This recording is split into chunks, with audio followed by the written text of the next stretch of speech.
Hey everyone, I'm Tassinix, and welcome to Plotting and Scheming. This is the preview episode for Season 63 vs. 3 Grand Arena Championship. Two of our regular co-hosts, Dagger and Fatal, are not available due to just different pop-up circumstances. But I am joined here, first by a head cold, so you'll all pardon me as I talk my way through that for the next couple of hours. And in addition to my head cold, I also have two of my regular co-hosts, Sasha Aisha and TJ. Gentlemen, how are you guys? Doing well, Sass. Doing well. It's okay, TJ. You don't have to say anything. It's fine. I'll just go pound sand. It's all good. No objection for TJ. You may Oh, proceed. good. I agree with you having a head cold and being a poop face, so it's fine. Sorry, internet was wanting to be a jerk, so if it's going, that's the reason why I'm not responding. Dig it. And, it's been our last preview season here for the last 5 vs. 5 season. We did not have a special guest. I had a couple different candidates that ultimately I wasn't able to secure the confirmation on, and so we ended up having nobody, and I very much regret that, but we have corrected that error. We have a very special guest. It is Arsenal416, a very frequent opponent of mine, especially if you were watching last season. I think I fought him twice, but he is a stalwart of the top 50. A former guildmate of mine back when I was in Vanguard, which is now Maw VDO in its modern incarnation. But it is a pleasure to have you here with us tonight. How you doing, Arsenal? I'm doing really well. Thanks for having me on, and hopefully I can fill Dagger's shoes while he's polling tonight or whatever. Okay, well, there's a litmus test if you're really trying to fill Dagger's shoes. Are you understanding what that is? I don't know, just being really annoying and having everyone tell me to fuck myself. You have to say that his hat is dumb. So say Taz's hat is dumb. And then also, golly gee willikers, for some reason, seems to come out on certain phrases and things like that. It's dumb as fuck, but he's a nice guy regardless. And also, at certain times, you'll have to take a fuck Dagger. A fuck you Dagger is like saying good morning or good evening. It's like going to Hawaii and saying aloha. So a fuck you Dagger means both hello and goodbye. So by extension, you're kind of just agreeing to have a random fuck you Arsenal thrown in here and there. Yeah, I'll take it. Okay. And I'm a Jays fan, so I don't like your hat anyway. Fair enough. Yeah, I mean, I'm not much of a sports fan, but I do love this hat. Very comfortable hat, which is very nice since it is. Oh, hey Sasha, I see you there. Click the wrong button, buddy. It's not showing up on stream, but I see you there in the Discord call. Join back on video. Oh, we're doing faces now? This is great. Yeah, that was funny. All right. Anyway, it is a real pleasure, though, to have you here, Arsenal. And we've got a pretty good agenda here tonight. So let's get right into it. Of course, first, our guest highlight. It's your first time here on the show, Arsenal. Tell us a little bit about how you like to approach Grand Arena. I'm gonna correct them again. I'm gonna correct Tass again. This is not the first time Arsenal's been on the show. Okay, Arsenal, step in. I need help me out here, buddy. I need it. No, I've definitely been on stream with you for GAC stuff, but I have not been on the show. See? I even searched YouTube. I searched YouTube earlier thinking you were right, TJ. And I searched for everything with Arsenal on it, and I didn't see it, and I still thought I was wrong. So I reached out to Arsenal, and he confirmed. I'm going to go back and look, because I could have sworn he was on one of the first ones that we did. Okay, well, if you remember that he was there and we are both wrong, there is a serious issue with the two of us. Oh, I'm going to find it now. But I could also be easily wrong. It's fine. I could have sworn Arsenal's been there. I mean, I know we've been on stream. We all agree he's here now. DJ too, yeah. Mm-hmm. That's, no. Okay, well, anyway, let's get into the first question here for you, Arsenal. Tell us a little bit about how you like to approach Grand Arena, what you're starting this season at rank-wise, any of your latest projects, so on. Yeah, I mean, obviously, when you have a new Datacron set come out, it's a whole new world that we're all adjusting to. And as the fates would align, I got Cyrus first matchup, so I get thrown straight into the fire to see how the new Datacrons are working and a full R9 teams to fight. So that'll be fun. But yeah, I mean, I think for the most part, I tend to want to lean into the new Datacrons. Like if I have a cron, like I want to see what a Hondo cron does. I want to see what an Aura Singh cron does. I'll put those on D just to see if they have legs, and maybe find out in history later that they're trash. But but at least it kind of lets you keep things that are more known, and you sort of let the unknowns be figured out by your opponent. So that's sort of a general philosophy I have when there's a new Datacron set. Mm-hmm. Mm-hmm. And I mean, obviously this week we'll have Baylan as well. So there's there's a few things that we're gonna have to figure out with Fleet. So not to jump ahead on topics, but I generally try to. I think a lot of people have been doing this. I just don't want to quote unquote win the ground and then lose in the air. That drives me crazy. If I have a lead going into Fleet and I drop it on Fleet, I want to destroy my phone. But I don't know how that's gonna pan out this week with the dagger changes and the new punishing ones. So there's a lot of question marks, and I don't really make any bones that I'm not a super huge fan of threes. I mean, I don't dislike it. I just wish it was less frequent. I don't like the every other. I remember back in the day, it was a little bit more weighted to 5v5, and they would just mix in the odd three, if I remember correctly. I would prefer that, especially with a new Datacron set. I would love to start every new cron set with a 5v5, even if they switch that up. That would be nice. Especially as we're all in TW guilds, that at least relates better to other game modes. But yeah, it's start of a new 3v3, new Datacron set. It's a bit of a crapshoot. So at least I got an opponent and not an Erodium like Sasha always gets. That's actually gonna be my question to you. Even if you're here or not, all right, and I'll take that point and I'm going to call you all the Erodium Guild. So, how do you take getting, I would probably say, less than 50% real matches versus somebody like myself who will stay top 100 and will definitely get more fights? How do you feel about that? Because I know we've heard from Tass and I know we've heard from Sasha on how mind-numbing it can be. I mean, this is relatively new for me. Like I've usually been in groups that have maybe one or two. It's only been the past little while that it's been, 3 or 4 of them mixed in. So it hasn't been that bad. I wouldn't say I've faced that many Erodiums overall. But I mean, considering the amount of time we already put into this game, and I think, us being here, we tend to gravitate to this game mode. It is kind of frustrating when you do all this prep work. You're doing your mods and your Datacrons, and you're getting ready to go, and Rhodium. And it's kind of a letdown. You don't want to have a week where you're having one fight a week. Like that's not fun, and honestly not sustainable for the top end competitive players. Like I can't imagine what it's been like for some of them near the top, where until some of the others caught up, it would have just been a Rhodium city. And I'm sure it's a topic that's been discussed many times, but it still baffles me that this issue hasn't been addressed yet. But I guess we wait and see, and hopefully there's a big change coming around the corner with a road ahead or a State of the Galaxy or something, where they're going to say, hey, we're doing new GAC stuff. We're resetting the leaderboard and we're changing the maps or whatever.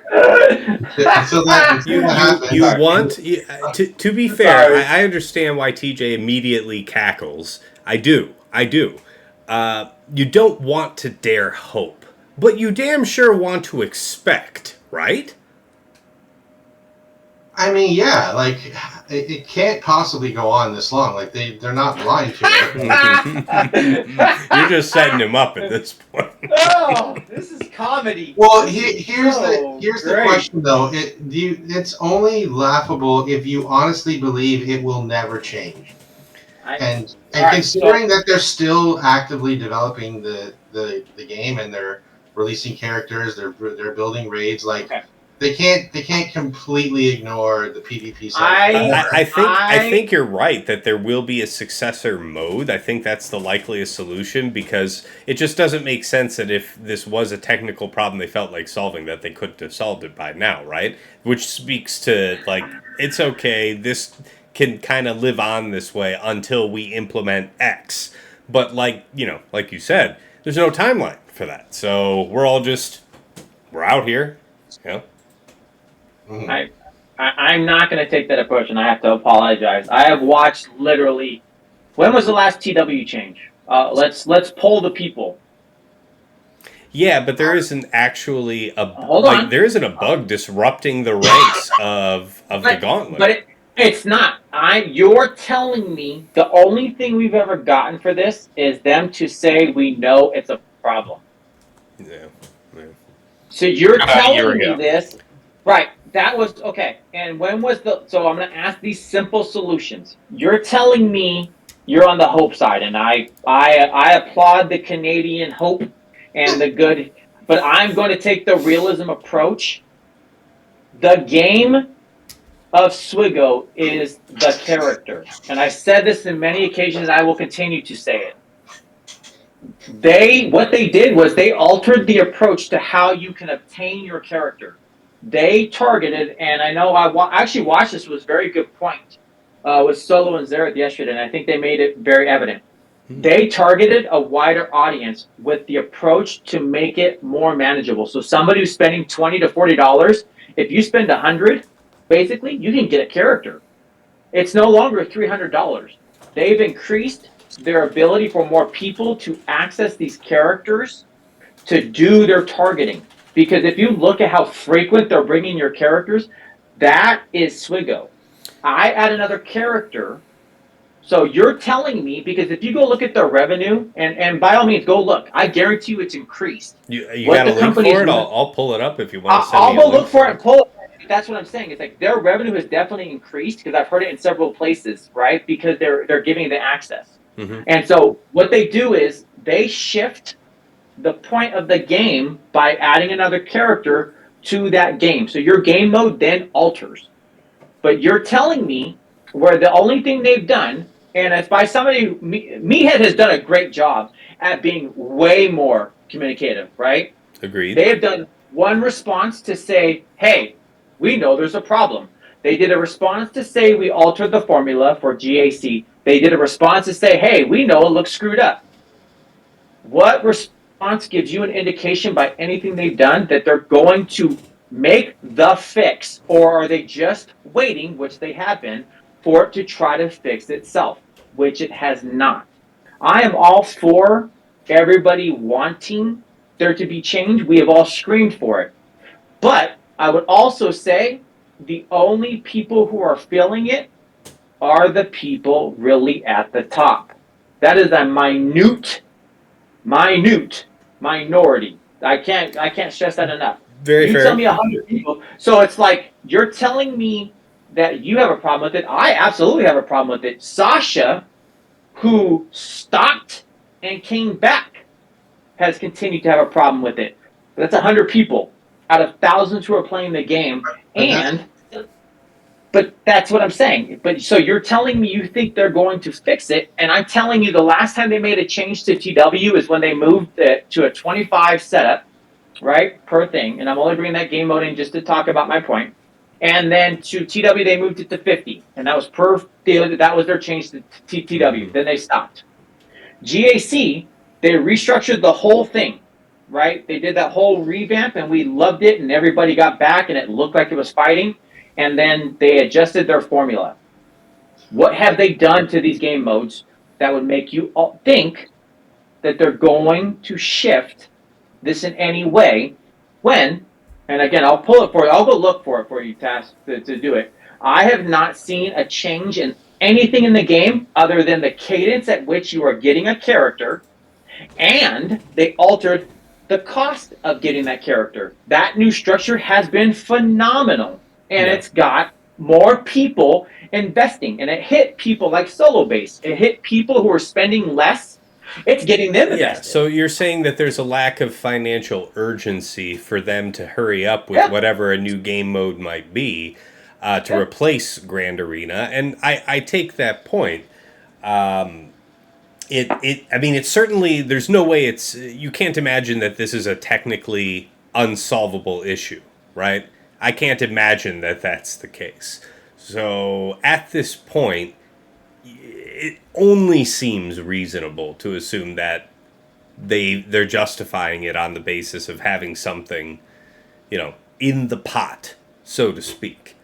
But yeah, exactly. There's no timetable. There's not a hint of a timetable. And we've said this before on this show. When CG did put out that announcement months ago acknowledging that the problem existed, that was, I think, this is purely my view, but I think that it's really just meant to be a, hey, we see all these threads you're making about these. Stop making threads. Right. Like, stop making new forum threads complaining about this, please. But there's one piece of this that I think is not true, where you say how, I mean, obviously us in the top 100 or whatever are the ones being affected, so it's a minuscule amount of people. But that's not true in the wider sense that because of the changes they've done with the skill ranking and the squishing, there are many people being pushed further and further out of Kyber 1, which means less daily crystals that was taking out of the ship shard or the squad shard.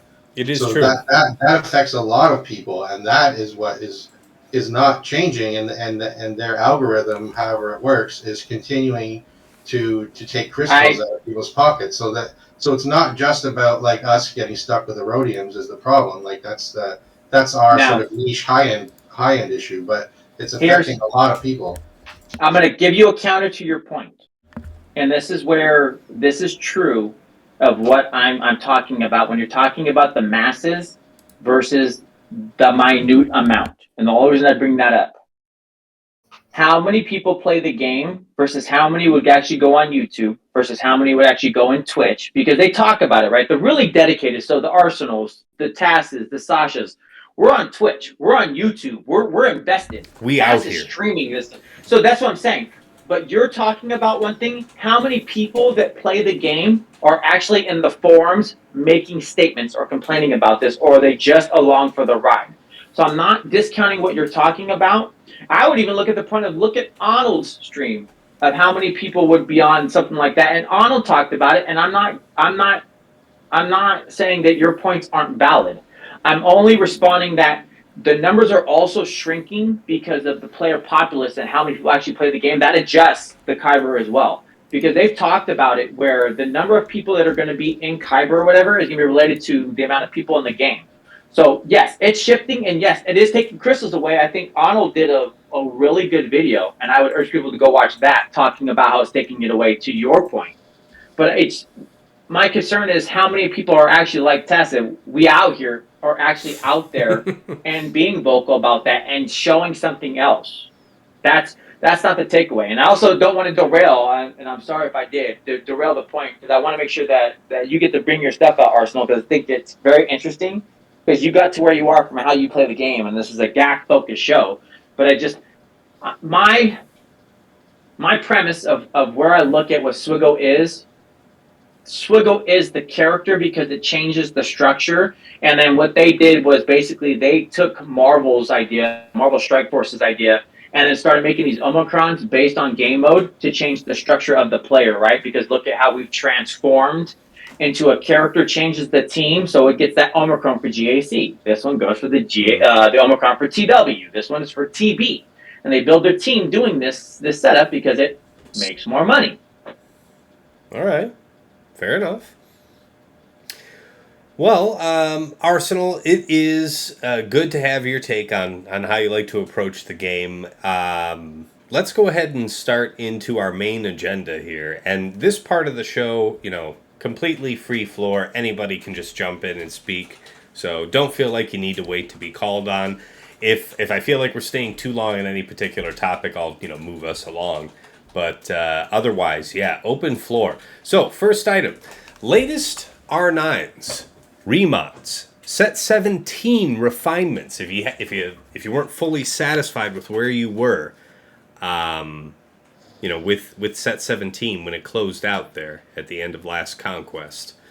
So what have you guys been working on this last week? Well, I'll jump in here because I had, I think, probably the most R9 activity I've ever personally had in a week. And Dig that. yeah, I stockpiled a ton. I don't know that it's the most exciting use of it, but it was kind of this the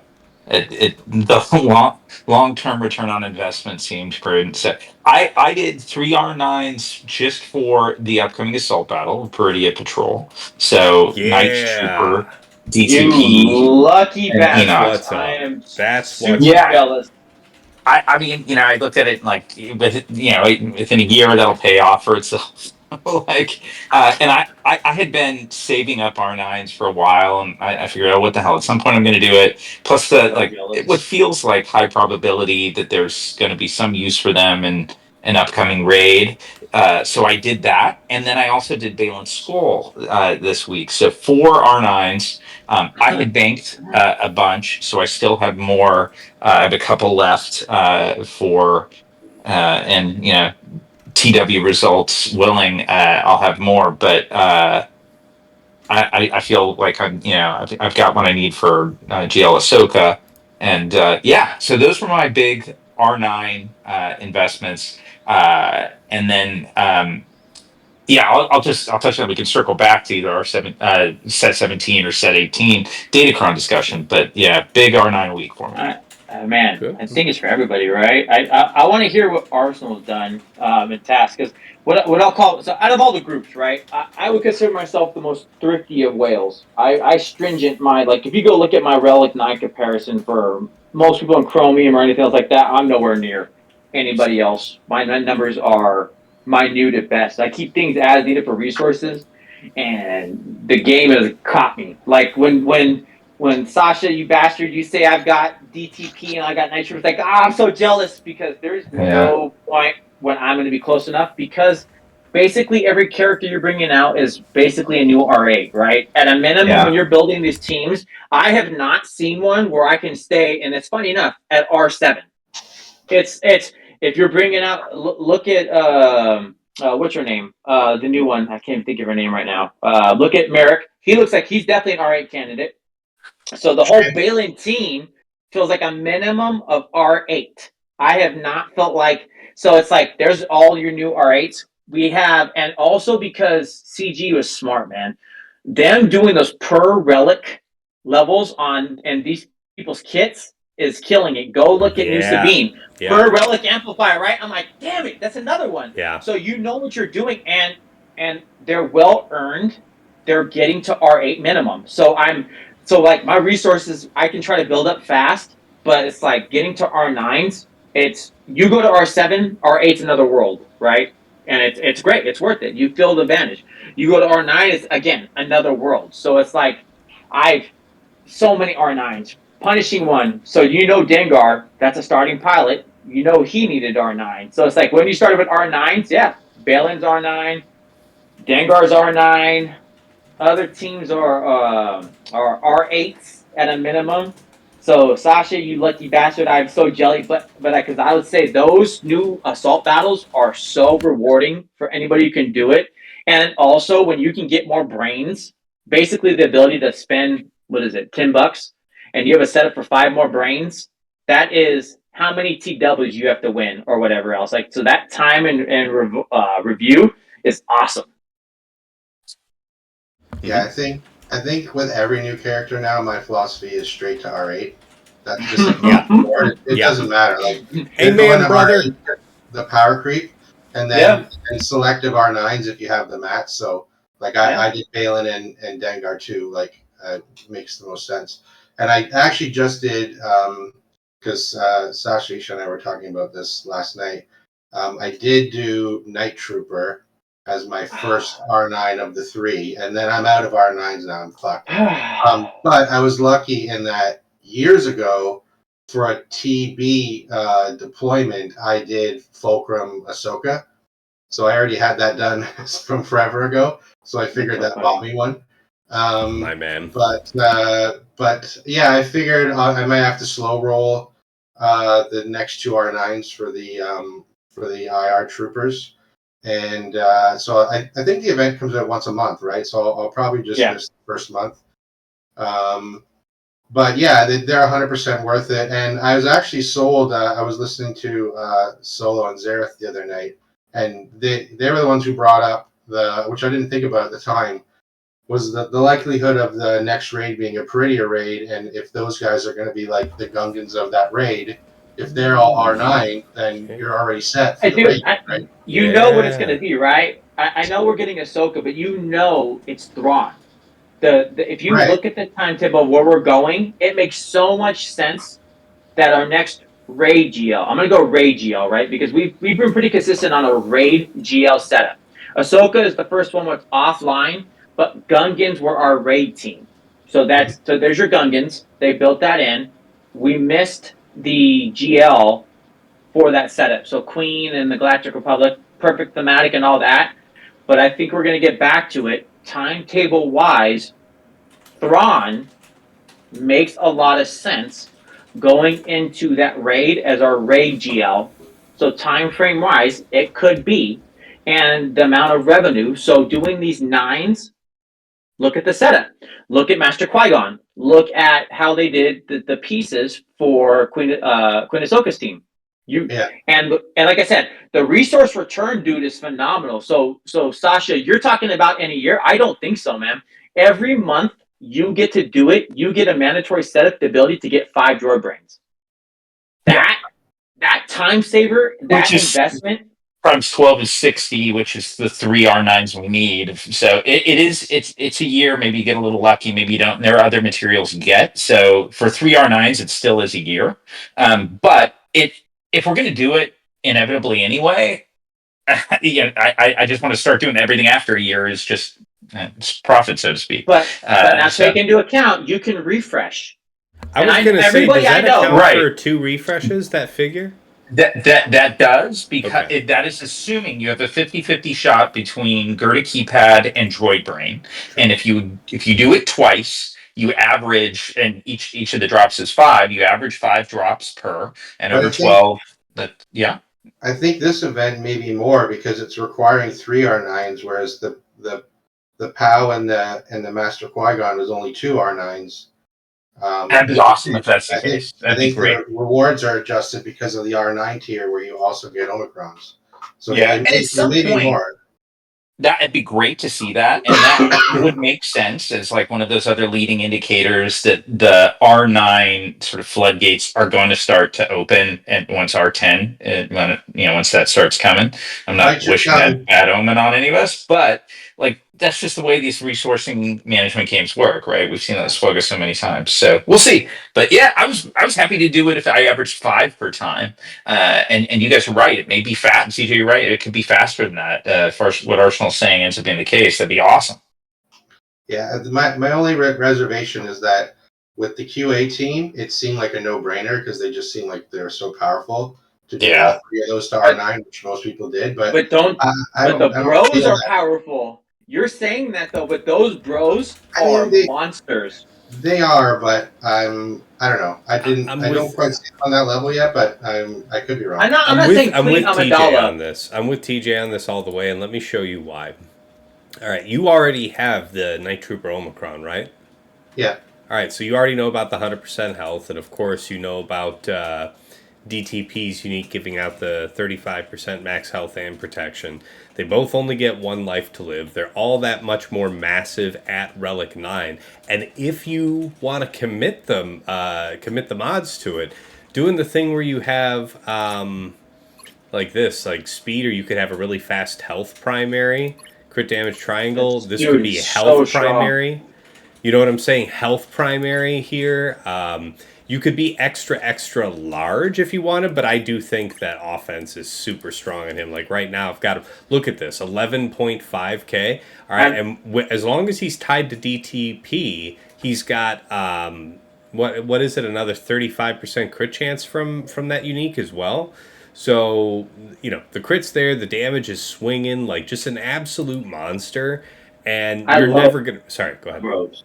No, I just say I love the bros. I want to hear what Tess has to say, because I'm telling you, if you haven't looked at what these two can do together, the amount of impact under Remnant or Night Sister, put them on the Queen team, or the Queen team, the Mother's team. Mm-hmm. I'm telling you, these two alone do so much impactful damage.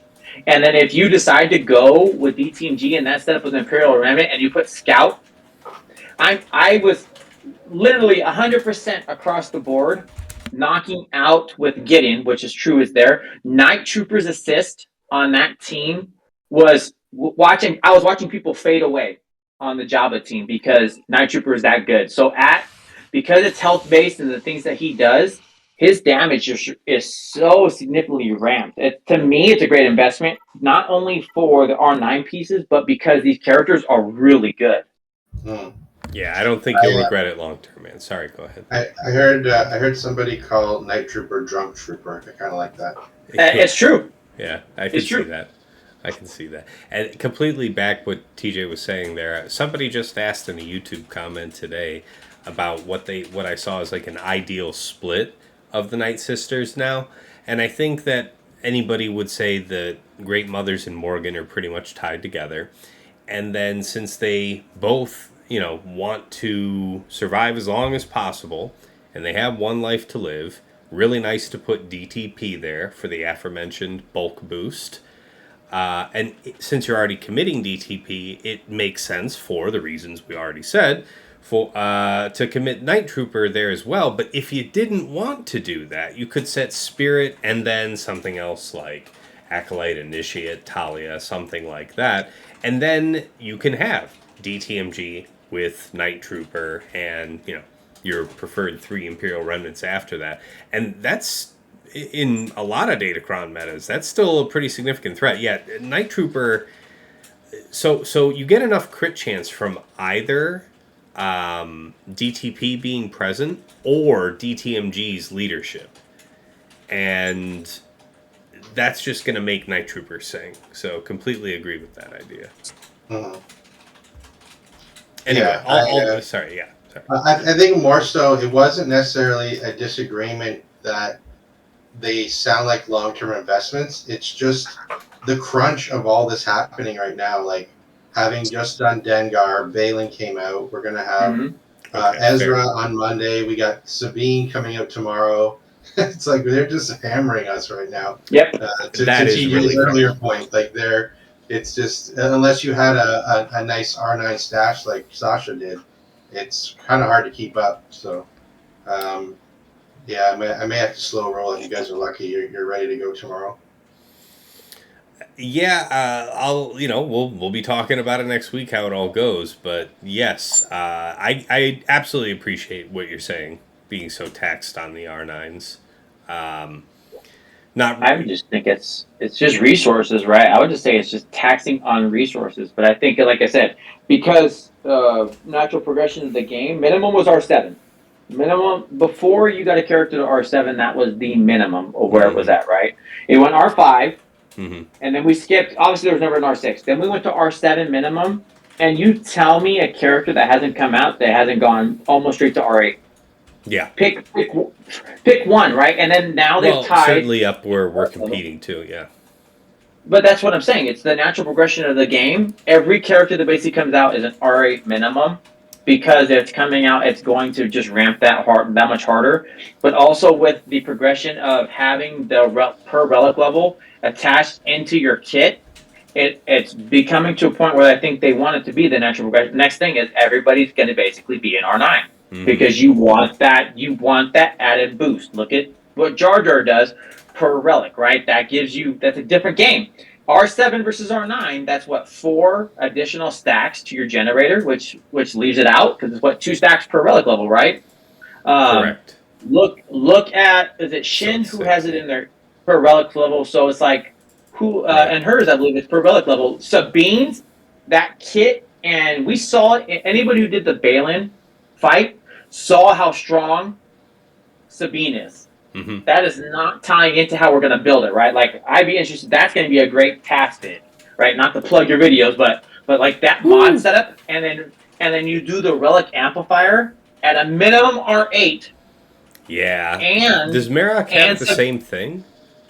I don't remember if he does or not. I don't And that's think where I was like, but I know Shin does, and that's where it's like, okay, but Sabine does, and Sabine has payouts to Ezra, and she has payouts to Ahsoka, and she's gonna work in BKM, but it's not tied to anybody. It's tied to her kit with those relic amplifiers.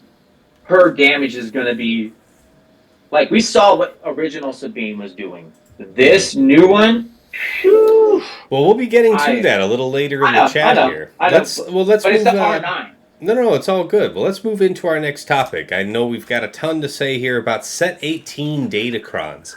So, like I was saying in the video that I made for it, and like we were talking about in last week's episode, my focus was almost exclusively dark side here for this first week of Conquest. To assuming that most of my light side needs would be covered by Set 17. So you can see that I do have, of course, the Baylan Kron. I have Grand Inquisitor, Hondo, Django. I've got, let's see, Star Killer. And some of these are kind of neat to play with. We'll see how it goes. I think one of these Auracrons will be my Javacron, something like that. We'll see how it goes. What about you guys? What are you guys doing Set 18 wise? I'm happy to jump in. So I love Datacrons. I just find it keeps the game fresh. I've leaned pretty heavily into these, and as you said, Tass, like for this set 18, super heavy on dark side. In fact, I just not until like at the very end did I even take any light side above level 3. I basically would get something to level 3, and if it's light side, I'm like, forget it. But I'm laughing because I'm like, I say thing. I would see a 3 light skip, right. go to the next one, see a light skip. I'm not even gonna mess with you. Yeah. But go ahead. You saw all the threes I had. I'm in the same boat. I've got like 5 or 6 level 3s light side to work on this coming week. I'm at like 3 or 4 rows, and like about 50% of that is like light, and I'm like, son of a bitch. So it's dark. Oh, dark. Mm-hmm. And this is not exactly. Go ahead, Sasha. Go ahead. No. I'm right with you, TJ. And like, it's honestly, as I looked at anything that was light side, there was nothing on level 3, mechanic wise, that was fascinating. Very marginalized, like niche stuff for Old Republic on level 6, and the character stuff, like Carthonasi was the probably most buffed one out of all of it, and it's like, geez, my Carthonasi, like that's just not where I want to put resources at this time when they're rolling out all these cool new characters. So and the stats are okay, but they're not spectacular. So I ended up really, like Cass said, looking like I'll lean back on set 17 for light side, but for dark side, um I do think the mercenary stuff is really interesting. It's a new tag that's pretty broad, that crosses scoundrels, bounty hunters, a few other things, and some of the R9s are really interesting, particularly coupled with the level 9s of those DCs are really interesting when coupled with the level 6. Like Dengar's interesting. The bonus turn stuff. Dengar's always been a character that I felt had some pretty cool like latent capabilities. He takes opponents out of stealth. He throws debuffs out in a way that you can't mitigate, because tenacity down is the first thing that he does in his AoE. He has strong survivability. Just he has these regen mechanics and is unique. He's got the ability to stealth himself once he's been crit. So he has all the earmarks of a pain in the ass character if he had just slightly better kit and was really deeply invested. And that's exactly what's happening here. right? So it ends up being something that I was very, very interested in trying to find cool comps for him. So I leaned into that. And then similarly, because there is that really intriguing level 6 stun on special for Yeah, mercs, yeah. I think it makes the Aura Sing at level 9 like almost tantamount to like a Dengar one, where you're just going to get and you know it's not as reactive, but it's actually perhaps an opportunity for better turn meter trains, in that you have an aura that can she's gains turn meter on. She has a bunch of different specials. You can add her. I was thinking like whether it's Zam or somebody else that has a wide array of special options, and you can go a decent amount. She can hit fairly hard, because every time you use a special on a squad full of mercs, your aura gets to follow that up. So I thought that stuff was pretty fun. I leaned in on that. It'll be interesting to see, what else really hits. But those were the ones I thought UFU level 6s were a little underwhelming, to be honest. Did you? Yeah, I do. Even the long text one. Oh man, Yeah, I since you're saw. only limited The to dark turn meter side, is interesting. I can feel the That's pain the there. one. That's where I leaned in on. So I'm gonna call out where I would normally go with. I still haven't watched the video, dude. But that's so like go watch Tass's video. I still haven't been able to do because I haven't had the time. I haven't had the time to invest where I would normally want to ahead of time. Even so much as getting the crons, but the UFU turn meter, and the only thing I come back to are the monsters of the game.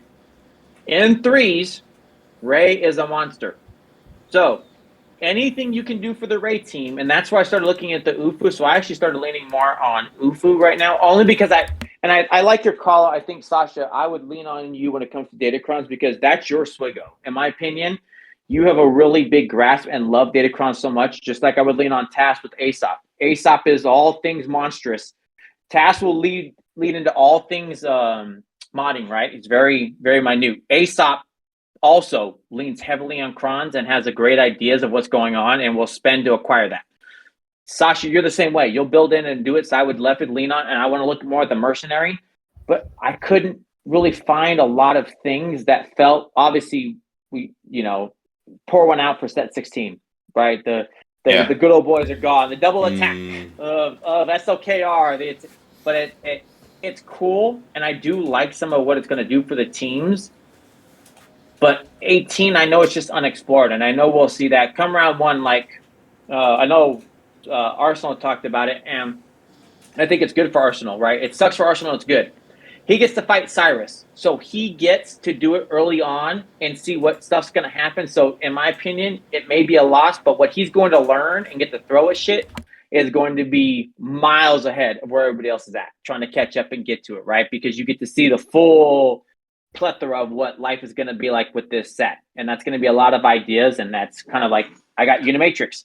Unimatrix always sets heavy. He's going to have a lot more crons, so I get to learn the hard way on certain things, which is great and gives me a tactical advantage versus like some of our other folks who are fighting Erodiums. You learn by getting to fight and lose and or get your ass whipped and turn from it. But yeah, I leaned in on the UFUs where I went. Also because, like you said, Sasha, Star Killer, dude. Star Killer is a classic, and when a Star Killer is back and always assisting, that's a monster. I see a Malicos level 9 in there. I don't know what Malicos level 9. I didn't even read it, but it's Malicos. And Malicos is also a monster, so I want to see what he's got to do. Actually, hey, be careful with that. You might not remember. The last time we had a Malicos level 9 ability set, there were 2 abilities, and this was one of them. And this is the dangerous one, because giving this guy resilient defense means that the enemies basically have the discretion to burn down the guy that you absolutely do not want burned down. They do. Also, yeah, go ahead, TJ, because you No, go ahead, Sasha. No. I was just going to say, so you're right, Tass, except this is where the level 6 can make a difference. What I like on, if you're going to use Malicos level 9, then use the level 6 that gives an UFU damage immunity the first time that they fall below 50%. So it's basically, hey, you can take your Maul Mandos in against my UFUs and hammer away at Malicos, and then suddenly it's like no damage, and he's just sitting there, and now you're effed. So I think it may have at least a whisper of more viability than it did under the prior version. Okay, I'm really hesitant myself to try it because I remember, I think I even had an opponent back when that was last live who sent me a clip. Man, did I not like watching that clip. No, it's true Yeah. what it does, but it also, if you look, they have some good level 9 just in general with what they're doing. And obviously, that doesn't go to say Grand Inquisitor. Grand Inquisitor and Inquisitors in general are still monsters, and GI's got a great level 9 as well. So it's like that's where I started leaning in because I think you're right, Sasha. There's more to explore in the mercenary tag because it's a new class that you get to deal with and all new functionality that's happening. But it also, to me, is not as straightforward as UFU because we know UFU when it comes out, right? And UFU does impact more places because you can still look at what Ray's team does. And Ray don't care if it's a light side or dark side level 3. She cares about all the pieces. So if something gives that a tactical advantage and that can play with the fight, that can screw you over just as much. And I think we've all been there where Ray will literally give you an ass whooping and make you get a win or a loss. Fair. By the way, Arsenal, thank you for volunteering to step up earlier and be a substitute Dagger since he wasn't with us. I see that Dagger has just managed to join the call, so Arsenal, you're fired. Dagger, you're in. Right. Welcome. Right. Glad You're you out. could join us. Arsenal, you're out. But No, Tash, hear me out. You have to keep Arsenal because with everything going on in my life, guess who forgot to join GAC? No, you. Yeah. So, And you need to climb. Oh man. Hold on. To be fair, what would that change, Dagger, if you had joined GAC? You would still not It would play change it. it. He You would have no literally point be of climbing, the degenerate. He doesn't climb. He just sits there and then just moves up in the place. Nothing is actually. There's no physical activity. He doesn't actually do anything. You leave me in my one attack alone. This fucker doesn't do shit. Still wins. Gets to sit back on his rocking chair. I saw you guys talking about who Tass had in round 1. I'm like, oh shit, did I join? That icy wave of fear. No, because with all the drama, I got my old account back. I got my alt account back. Yeah, your alt account. So much stuff going on, man. I'm just saying so much stuff. And then, I don't know if Tass said it at the top of the show, but I spent today volunteering in my local election place. So I haven't had my phone out pretty much all day. Fair enough. I volunteered that you were indisposed. I didn't volunteer what you were doing. Oh, okay. Well, that's what I was doing. I was at my local voting precinct helping people register. Very fair. Day of. Thank you for doing your civic duty. Yeah. Yeah. So my apologies for being this late, and I've taken up enough of your time. What are we talking about? Well, so if you're taking a look at the written agenda there, you can see we were talking about Set 18 Datacrons, and also, as a blend, we were also, I think, more or less pivoting towards what types of mercenary comps we'd be looking forward to trying. Because Sasha was just mentioning some of the things he'd be looking forward to. In particular, he highlighted the benefit of the mercenary stun level 6 paired with the aura level 9. Basically, she'll be popping off all the time. And I guess that's a good time to make sure you have a decent amount of potency applied to her so that you can take advantage of that stun on her basic as much as possible. It's a 70% check, though, is the only downside. Yeah. But if you pass with that, the right then you level still 6, have to... you're getting enough stun on every special regardless of potency. Oh, yeah. Yeah, no arguments. I was just referring to her special being hit or miss, her special being hit or miss. Sure. Yeah. Honestly, that stun on special is going to be really good just on random teams, too. Just filter your roster by, mercenary, and then you find out that, Cal is one. Yeah. But it's Jedi Cal. It's not Ufu Cal, right? It's like these little Oh, sorry. No problem. But it's like that. Those are the quirks of it, right? Yeah. So there's a lot of just back in the day when you're just like, oh man, there's an UFO on half my team's on the board. That's double check crap. to see how many mercenaries you got down. That's my crux of it, right? It's just not as clear to me. And that's where it was coming from, the piece of it. Like, I like the idea of being able to do it. And then when you tie it in, and that's a cool idea. But then you're putting a mercenary on. They may not be as fast. They may not be going in, and it's only mercenary aligned. Does that work out? Whereas, like I said, to me, I think that's going to be a lot of progression to discover what mercenary does and what it is versus what we just know. And that's why I keep going back to UFU, is because I'm in my comfort zone, right? We know what UFU is. We know what it can do and how it can align. Mm-hmm. You know, out of all these characters, I have the mercenaries up on screen right now, and I think the biggest outlier that jumps up right at me is Han Solo. You've got Han here, but not Chewie. And I know for the last couple of seasons, we've all been partial in different situations to parting out our CLS team. So, you know, at CLS, 2PO, C3PO is, used to be a mainstay of 3 vs 3. I'm not necessarily saying it's going to be meta now, but there were enough situations historically where Han and Chewie would be together, but not a lot where they made sense to be apart. This can be one. You're talking about Dash Hondo Han, something like that. L3 being a mercenary really piques my interest. Yeah, L3 Agreed. Hondo Han as a team. We've all done the Nest RHF RHP, the Resistance Bros back in the day. This could be a new take on that, but I feel like Han as a agent in this team might be interesting. Think about haven't we heard about people doing... I've heard about people doing CLS as a countering in just Squad Arena to Baylan, so I don't know how well that's actually going to work with Omicrons in Grand Arena.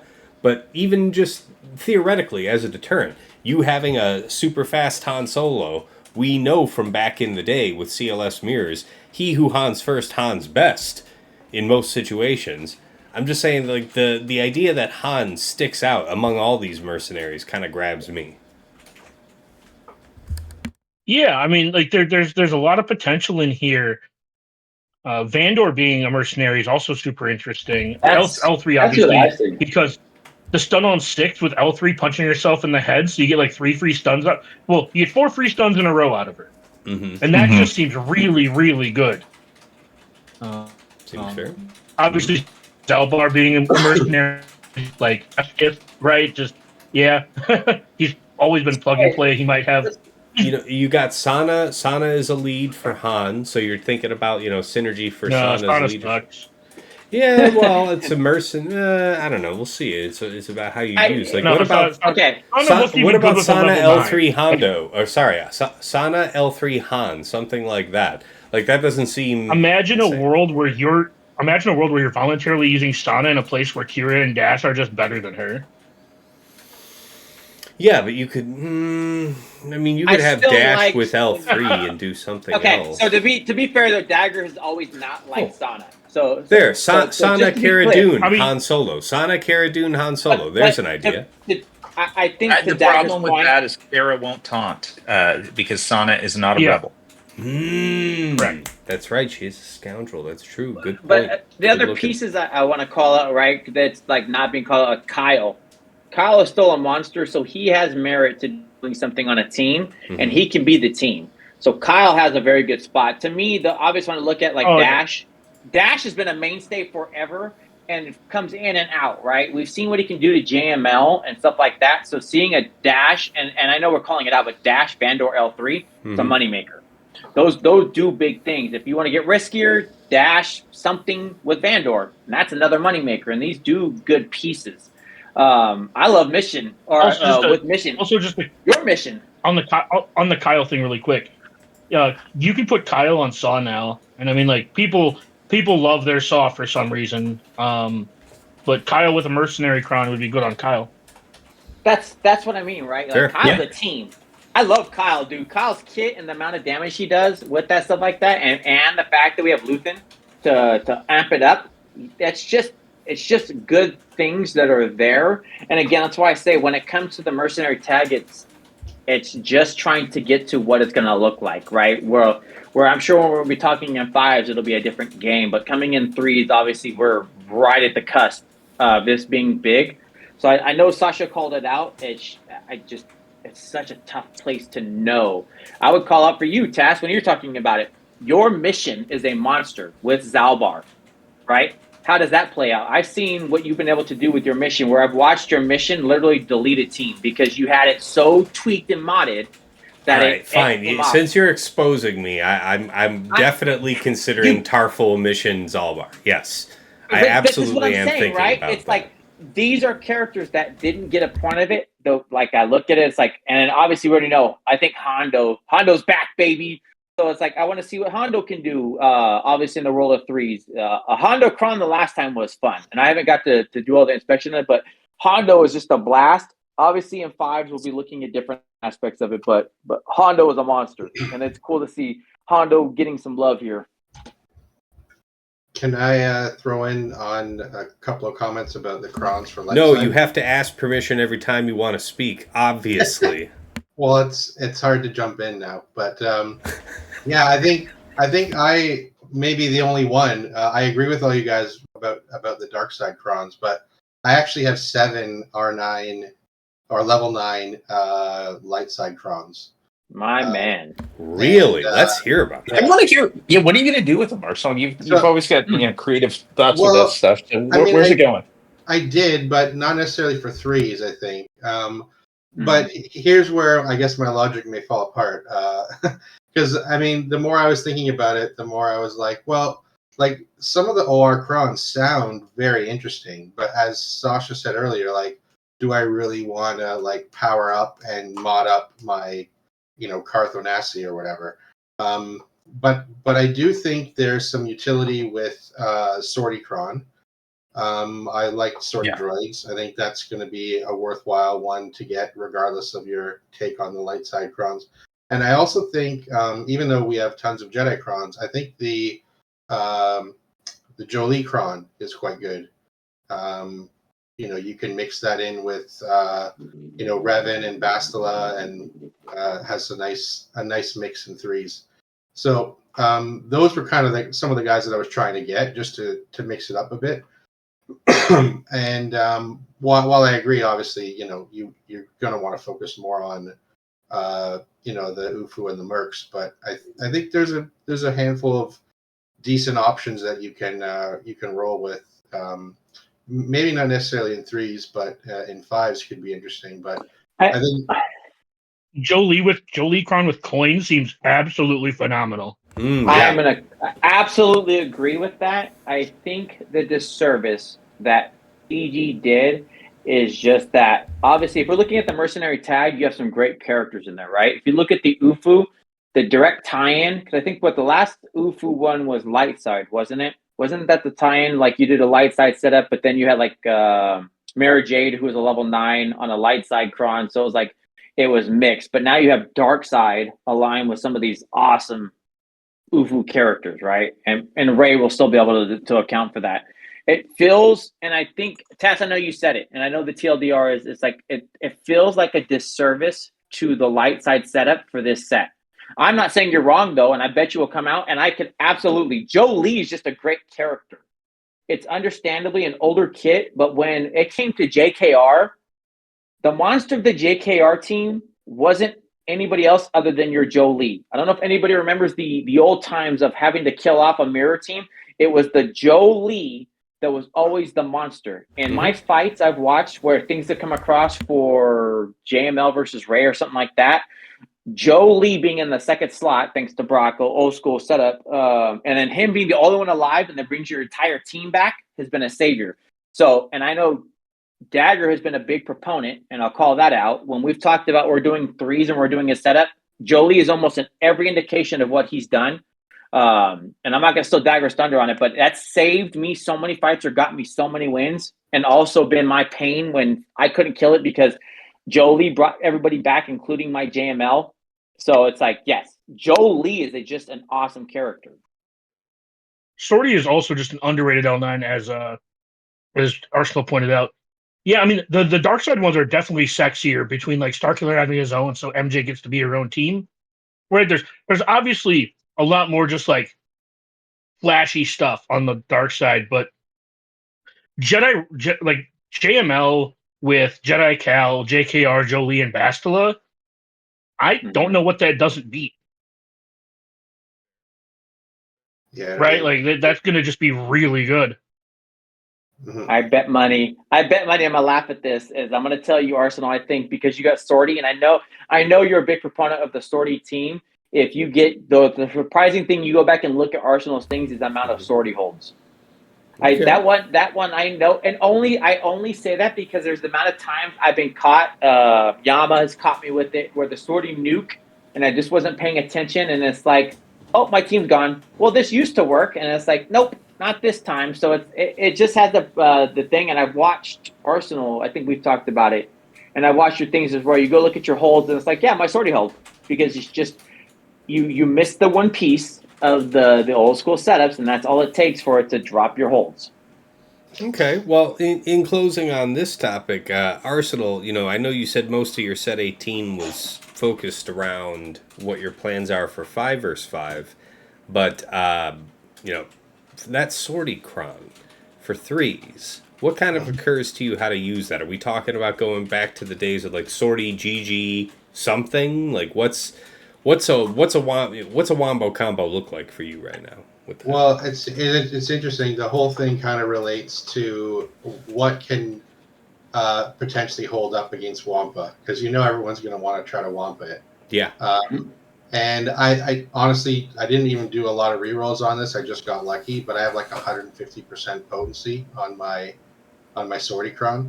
So now, obviously, Wampa can ramp, but I think that could be an interesting foil to a Wampa. Okay, I like it. And I think you have to kind of have BB-8 there just to get off the mark. And the third slot's kind of up in the air. I mean, do you want a timeout team with L3? Do you want to go damage with GG?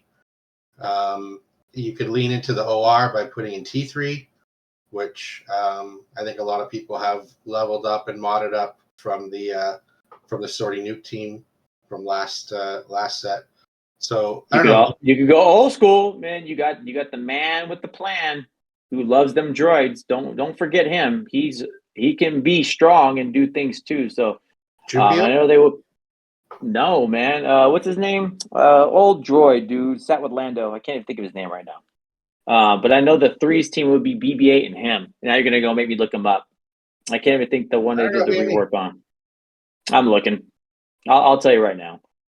Because his schedule. Lobot? Are you talking about Lobot? Lobot, thank you. Lobot. So BB-8 Lobot, because he's unusually strong with the setup. So BB-8 Lobot was another one that was like, oh, I'm not accounting for that. And then we get the wiggle. We get Lobot doing his stuff. Then you get the wiggle, and then they're just off to the races. R2 historically has been annoying for Wampa and 3s. Mm-hmm. Nasty down from BB-8 and then stun on basic. Yeah. Yep. There's a lot of options there. And on offense, Leia doesn't really need a lot of help outside of Drogon. So like Leia, Drogon, like old Ben is probably still fine. Very fair. Yeah. All right. Well, appreciate all the discussion on that. Let me see. What's our next topic here? Baylan Skoll. Yes. Been looking forward to this one, guys. Okay. So first thing, mod setup. I'm just going to go ahead and sound off and say that in the first few days, I've tried on 2 different things. First was an offense set with defense. I was able to push him just up over 8,000 physical, so that would be over 10,500 with his 30% offense gain off his leadership. And I think a few people went with this build and did some testing out in Squad Arena just to get a sense of what his damage was like. And it was pretty underwhelming. So a lot of folks are going to the speed build. I think this was definitely one of the first builds as well that was coming up. I just hadn't tried it until the last couple days. But this is kind of where I landed. Just, 100,000 health, 200,000 protection, so I really tried to stack up a ton of protection here. 347 speed, and 77.5% armor.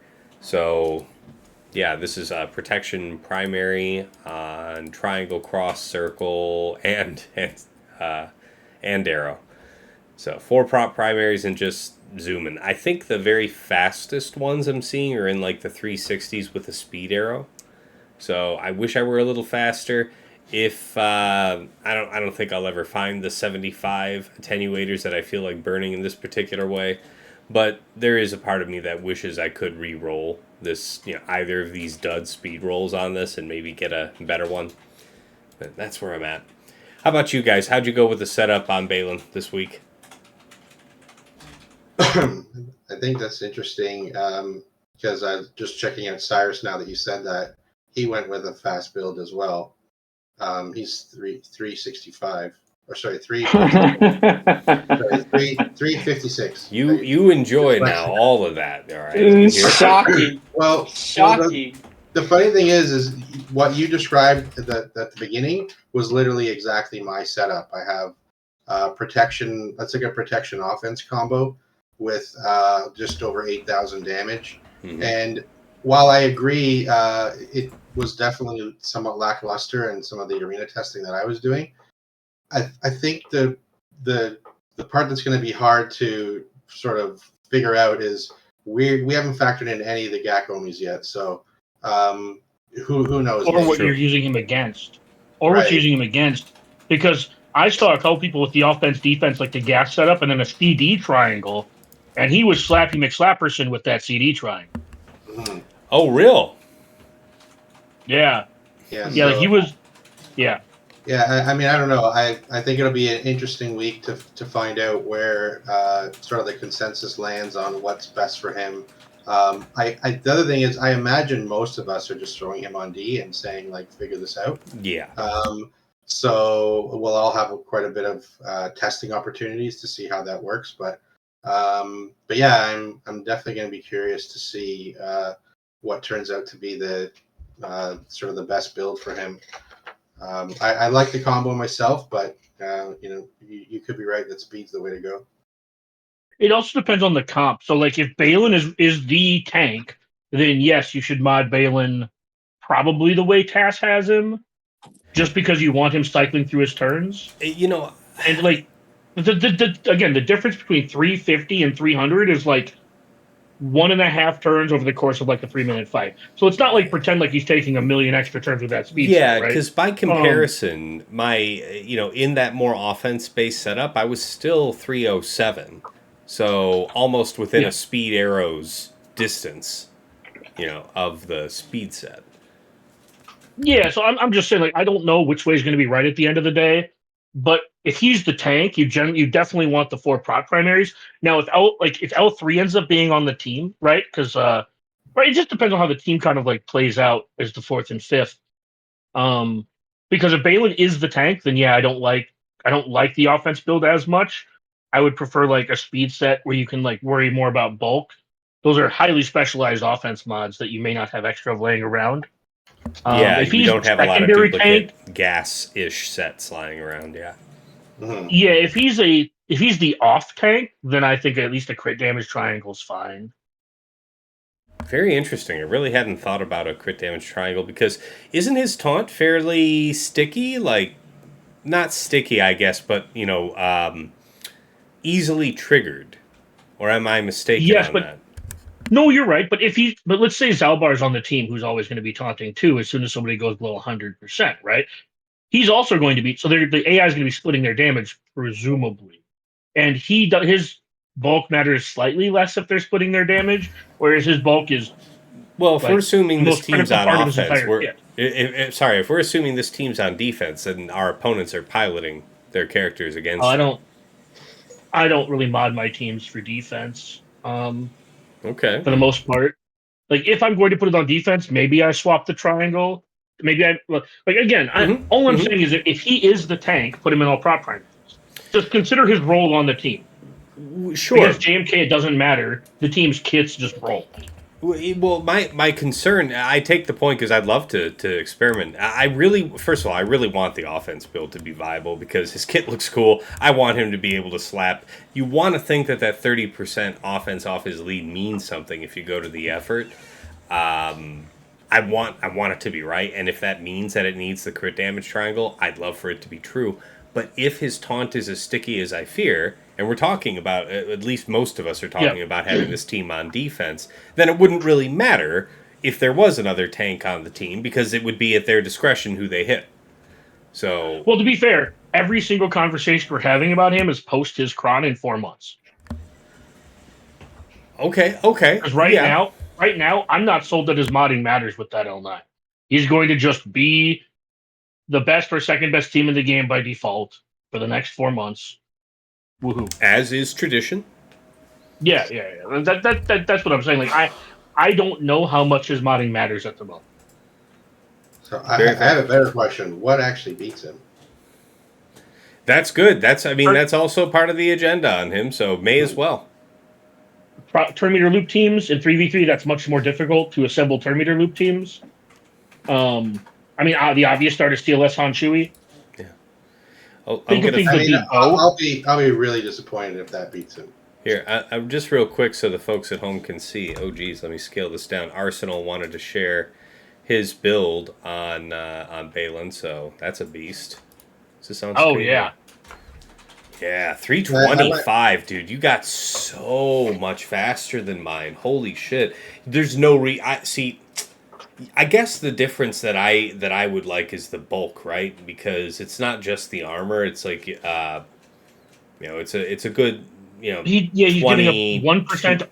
Sorry. 1% armor and 15k prot for 2.5k offense. That's a lot of offense. So, I mean, if you're going to this effort to be in an offense set, you'd want to go to this level of effort.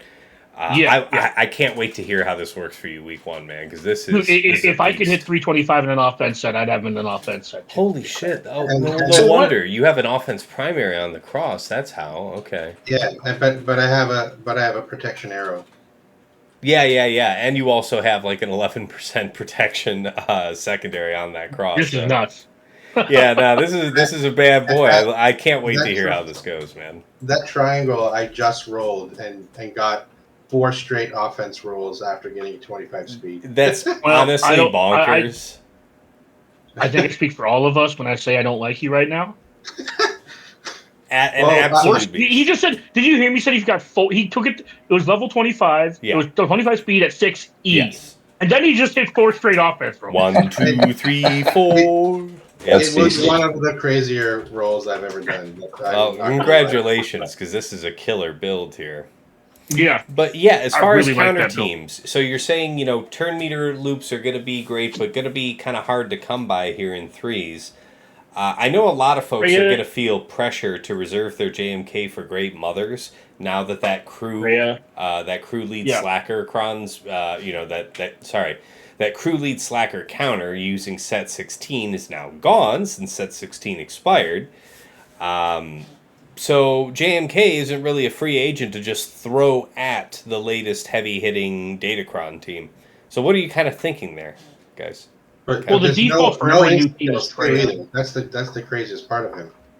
But Treya doesn't matter if there's no insta kills. So you can't insta kill on him at all. That team. Yeah. Yep. Treya, the number one thing is basically out. Don't do anything with fear. No fear is disqualified. Yeah. Java C, Treya, Jedi Cal, none of those things are going to be the answer. So what about Slacker then? Let's no. The only reason I say Treya is that Treya is just well suited to have a really long fight and chip people down. And I'm not sold that isolating Baylan doesn't just curb stop the whole team. Oh, so then you can just go after everybody else and not worry about his taunt. Yeah, that's what I said. I'm not saying Treya will work. I'm just simply hypothetically saying isolating Baylan means he can't be called to assist. He can't gain taunt. If that's the matters, man. I could see that being Treya, Talon, Savage, right? Because no sense in bringing Nihilus. And then you protected your Treya. You've got Talon who ramps pretty nicely. Maybe that's worth a shot. I don't. Yeah. I think you're right that it wasn't going to include Nihilus, and was unlikely to include Sion anyways, like you said, Sasha. But my first thought was, if you isolate Baylan, what does the rest of the team do? Mm-hmm. Yeah, it's a good point. I was thinking more along. It's always a Swiss Army knife when you know you can eventually nuke somebody, especially in threes. But that's like off the table. So it's like, oh man, like what are my other options now, right? Yeah, exactly. Yep. But yeah, Leia's probably a reasonable answer. Okay. I think Leia's a pretty strong candidate just because of oh, you're gonna taunt? That's cool. Yeah. Yeah. And that's why I With said I think Drogon and CLS would be R2, I guess, solid right? too. I mean, Or Old Ben. Old Ben might be good enough there for the TMR push and ability. Like that, and that's why again going back to like the CLS Han Chewie, like I wouldn't count that out because I kind of look at this team like I looked at Bo, where Actually, Bo is an interesting idea. Yeah. yeah, I would say Bo might actually be able to do it too. Yeah. Yep. Yeah, a team that delights in eating up debuffs, and Right. you're stacking health and defense and tenacity through ancestral results. Yeah, defense for sure. I don't remember what else, but yeah. It's like defense and health or defense and tenacity. But by the way, Sasha had to jump out. He has to take a call. But we thank him for joining us, of course.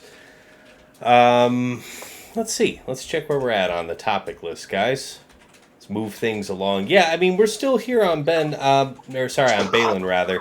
A point I wanted to mention as far as turn order, my intuition is to go with Baylan first so that you have the power, such as you've never dreamed, getting used first, which is an AoE, Dispel for sure, potentially stun, potentially TMR if not stun.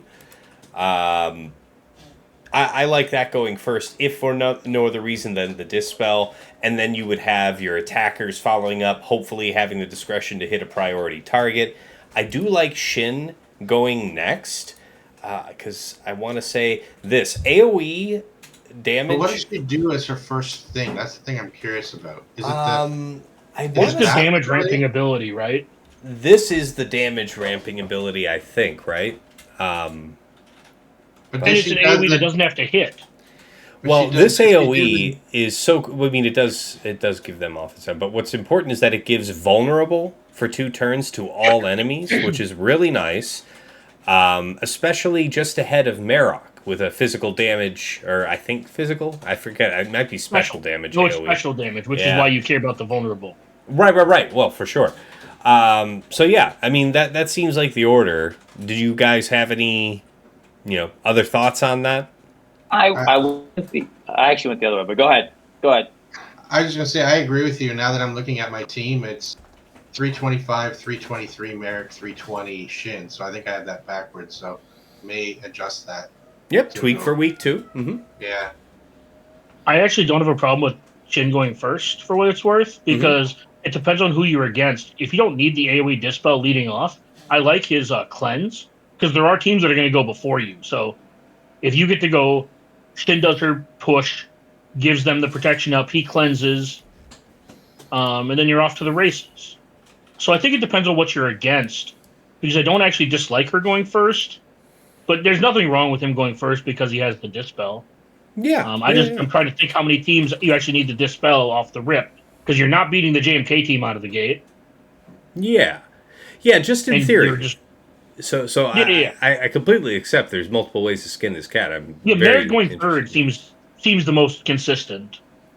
See, and I went the opposite way because he actually does gain TM and thinks he's doing, and he can get faster and faster. So I actually went, and I think it's only because I wanted to make sure that I had the crit avoidance arrow on her. We talked about it before, and I still felt like that was a good place to be. So she's not. I like the CA arrow. She's not slow, so I still have her at 300 speed, but in order of what I did, and I guess for this week, right, I have my Baylan at like 350 plus protection build as the tank setup. I have him at like 320, and I have her about 300. So it's completely aligned, and that's the only reason that and like I said, Dagger just said, I want that CA setup. I want that to be in line because it's only going to be amplified under him. Right, so under Skoll with what's going on, so it's like that's where I'm at. They're still fast, and that's my big piece. Dig it. Dagger, I know when TJ was just sounding off here, you had something to say about the crit avoidance.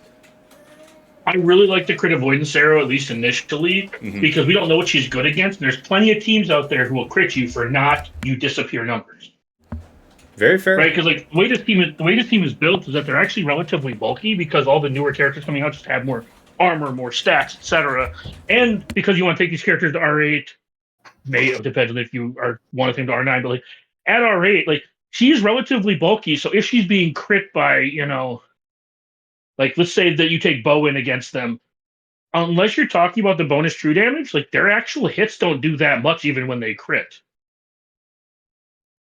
Like I know 35 to 60k sounds like a lot, but that's like 1/7 of her pool. Once you factor in all the compression. Okay. And that's all I'm trying to say is I think the CA arrow is a good starting point because it insulates her and allows you to see what her potential is. Now, it may end up that we don't want it on her just because it's not necessary, because you're just overkilling stuff. But I do like it initially because it allows her to shine more, I believe. Yeah, I have that as well. I like the CA on her. Yeah, I completely agree with that. I'm right there with you guys. I like where I kind of landed on mine. So the turn order's right, but I would like to see her faster with time. We'll try and fix that. Of course, got the crit damage triangle. I went the extra mile of having the potency cross, but also having a really strong offense secondary on it, because I'm really not leaving a lot behind here offense-wise, right? We're up over 10,000, 10,200 here. Yeah. And yeah, she gets 50% offense from her unique, over 90% crit chance. There's crit chance stacking based on her stacks of Soldier of Fortune. So, we're really well poised to get the most out of her kit. Do you have the CA arrow on her? Oh yeah, man. Oh, he did a lot of work. You don't have to take it on faith. You don't have to take it on faith. It's right there. Yeah, to be fair with Tass, we talked about it, right? And then he put some extra love and care into a Shan after we were like, no, you need to go CA arrow. Well, and he put a really good setup on her because she's strong and got the CA setup. Well, I appreciate that. And I adore this particular skill. This is one of the rarest skills in the game. AoE physical damage, the offense down is nice. The vulnerable is crazy. The potential, if Shin Hati has 10 or more stacks of Soldier of Fortune, gain 25% turn meter, and increase the cooldowns of all enemies by 1? So good. It's literally one of the best skills in the game, bar none. Well, bar few. All right.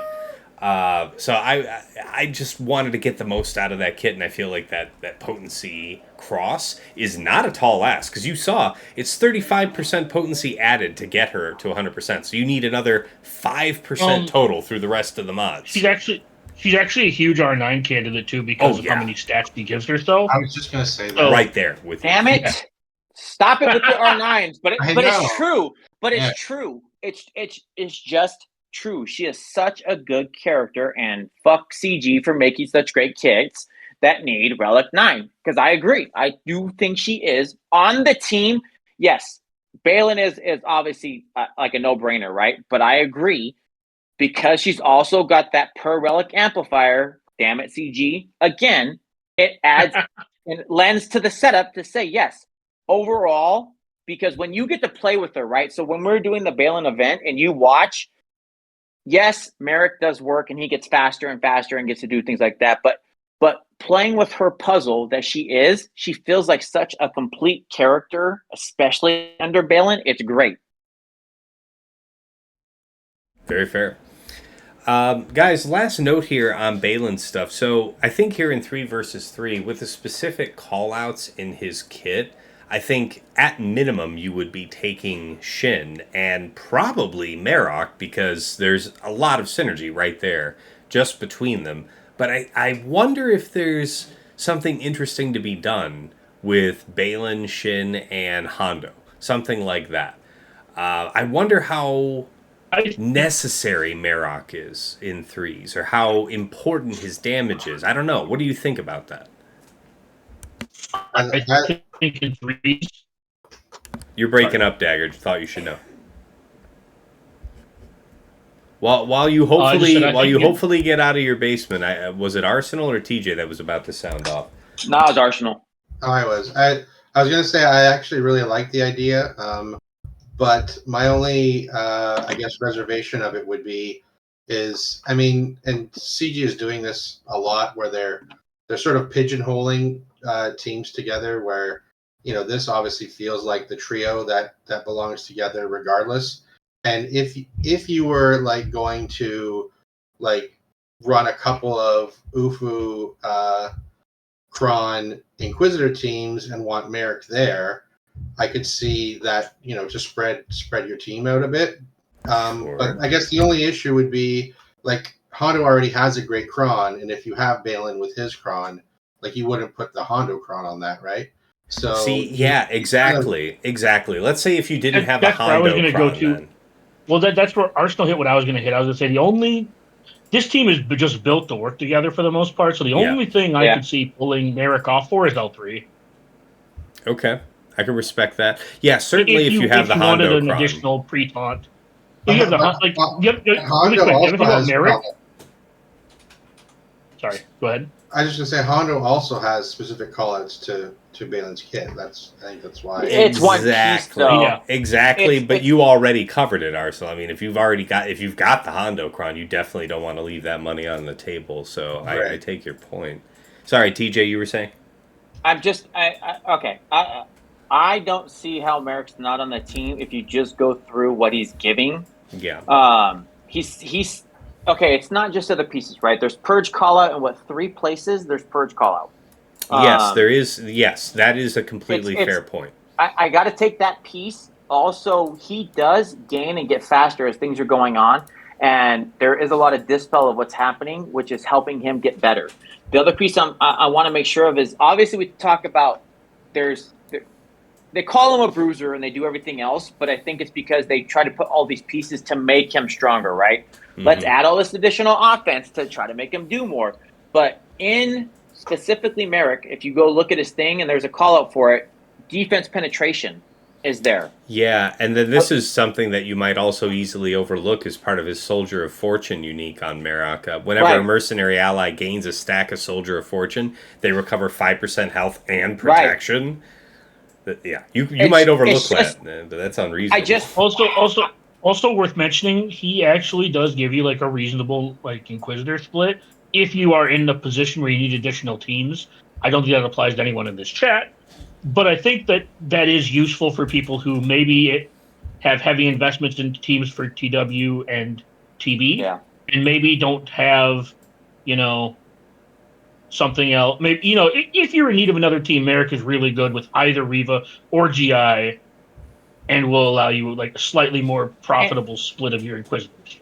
I think what we're going to see, and I get people want to split it, and I'm not calling it wrong, but I'm going through the pieces, and I think we're underestimating how fast he's going to get it. And if you look at his special, right, his big thing is his special, right? His kit that he pieces, it works good, but all he needs is 20 stacks of the Soldier of Fortune, and then his special resets. And it's basically a buildup of himself to get faster and stronger and continue to stop. And he's also getting out ability block to stop people from getting to do their stuff. And he's getting exposed, and he's adding defense penetration. So it's like all the pieces. Dagger's done a great job of calling out these monster team of 3s that they're making, right? It's like, add them on. Look at Queen Amidala. Dagger talked about it forever, that it was like, here's your team of 3. And let's just throw some pieces. They've done it again with this one, and I know you just talked about it, Arsenal. It's like, I get we can move them anywhere else, but the amount of stuff that they're gaining by having everybody together, that's like the creme de la creme team, and then anything else you in, does it really add or make or break to make that team better? And I don't think so, because it's like, if you don't have Merrick there, sure, I think you're losing a lot more than you're gaining by not having him there. I think so. I think you're right. I think the damage you might be able to dismiss, but those passive benefits are actually quite a bit. So, fair enough. All right, thanks for indulging me on that, guys. Next topic here. To be clear, as TJ said, I don't think you should split it. This team is built to be a 3-person core where you add pieces to it, not take them away. Yeah. All right, next item, guys. Fleets. So, with the new, and this question is brought to you by Arsenal, by the way. Sorry, what's that, Dagger? Oh no, he made it good. Fuck fleets. It is literally I see. we live I missed that. we live in the world, dude. That is like fucking mind numbing. I just so Look. I can it's solve less fleets. mind I can numbing solve. now. That's Hold on. the I can topic. solve fleets. I can solve fleets for everyone. Just put your punishing one on defense with negotiator and malevolence, and save the rest of your fleets for offense. And then we can all just move on and shake hands, averaging 70 banners an attack on offense, and not have to worry about that shit for the entire season, right? I can see that being a feasibly wish, safe man. path, and there's enough people that are going to do that because, just for the reasons that Arsenal was saying earlier, like you put all this effort into your ground game and they get choked up unexpectedly on fleet. Feels terrible, so respect that. But Arsenal's question was, with the new Executor and Punishing one, as well as the Dagger update, are people going to risk going hard on fleet defense to prevent a clear? So this would generally imply we're talking about this Executor being down and Leviathan, right? I think that's your best brick wall kind of defense. And if you guys were to encounter that, how would you handle it? Let's say that you have, let's say that we're in your situation, Dagger, where you've reserved both Leviathan and Profundity for offense. So how you breaking it up, getting it done? Well, considering you can use Nego against either Leviathan or Triple Attacker. Yeah. But you brilliant, hold on. But you brilliant man that you are already have it on defense next to your Malevolence, as you said, right? No, but what I was going to say. Sorry, I'm going off on this just to be clear. If you suspect your opponent to do that, Nego is really good at taking out the B-28 bomber, so you can clean that up, and it's really good at taking out like Razor Crest or Punishing One and letting you clean that up. So if you're afraid of that, just stick resistance on defense, or if you're stuck with that, just profundity. Just plan on profunditying B-28, and then cleaning it up with Res. Okay. Because if you play that fight differently, you can clean that up and just two-shot it pretty easy. That's fair. It doesn't feel good. So have you? Sorry. I was just say, have you guys? This is not going to get published till after the week is already on, so I don't think I'm giving away any secrets. Plus, there's been videos about it, but there is a comp that I've been playing with in Arena, which is Profundity with just like the main 3 starting, and then just MK6. Yeah. Right. You're talking about the video that's going around, but it doesn't. You still let him explain it first, TJ. Let's hear about this. Go ahead. No, I was just gonna say, my shard is not amazing, although I do have docs in my shard, so we test against each other. So that I'm lucky for that. I actually have one person that we can test fleets with. But I've been using it to climb, because the Levy Dagger is totally toxic now that it's with this change. It's much harder to beat. But the concept is pretty simple. You get the tenacity up, and then when you bring on K6, you get tenacity up again, and you generally win the alt race, and then you clean up. So it does work. If you get the dreaded bad Profundity where nobody assists, you could be proper fucked. But it is an option where if somebody did drop Levy Dagger and Executor Punishing One, you could levy the Punishing One and Profundity the Levy Dagger, and still come away without having a 2-shot. My problem. That's also true. See, my only problem with that is. Go ahead. I would say I'm just supremely unlucky when it comes to fleet, so I will just do the. If my opponent sets like the triple meta and wants to be like a jackass or something like that, I'll just take my 2 shots, knowing they're gonna have to 2-shot my stuff too. Mm-hmm. But you are right. You are completely right. If you get, I forgot the number of assists you need. It's like 14 total assists. Yeah. To hit ult. I think that was the number that I remember. And that's not a super difficult number to hit, because it's like 14 out of like 30. There's actually a number? I don't think I've ever known that. You get a certain amount of ult charge per assist. Right, but doesn't it also count if you crit? I thought too, right? That's true. I'm just saying on average, how many is it going to take? Like, I think the number was 14. Yeah. But anyways, the point I was trying to make basically is if you think you're going to get a 40% assist rate, you're going to be fine. If you get lower than that, that's the you're majority in a of little us. bit of trouble. Go watch the Cash Stream. Go watch any of the other ones. I sit with Dagger on ship luck, dude, of everything else. So it's like assisting. What the hell is that? The number of times I've like howled into the night cursing Han's name. This is the other thing I'm trying to get to. So this is the only piece I'm trying to get to. When you use your Mark 6 on your profundity, you neuter, and I please, by all means, the saving grace when you use your Leviathan on any setup is the Mark 6 to get rid of the equalizer, right? It's the one that beats out the Houndstooth if you're doing the setup against the Executor. But it's like, you don't need it.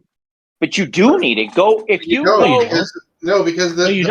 the only thing that mattered with Levy before is that you had Chimera could beat it. You cannot beat it with Chimera anymore. That's dead. So the only option you have is a mirror, and if you're going to mirror it, then you're going to win anyway. Yeah, you only need sass to win a mirror. All you need is sass. Yeah. Like, no offense. I think that's the sort of strat is.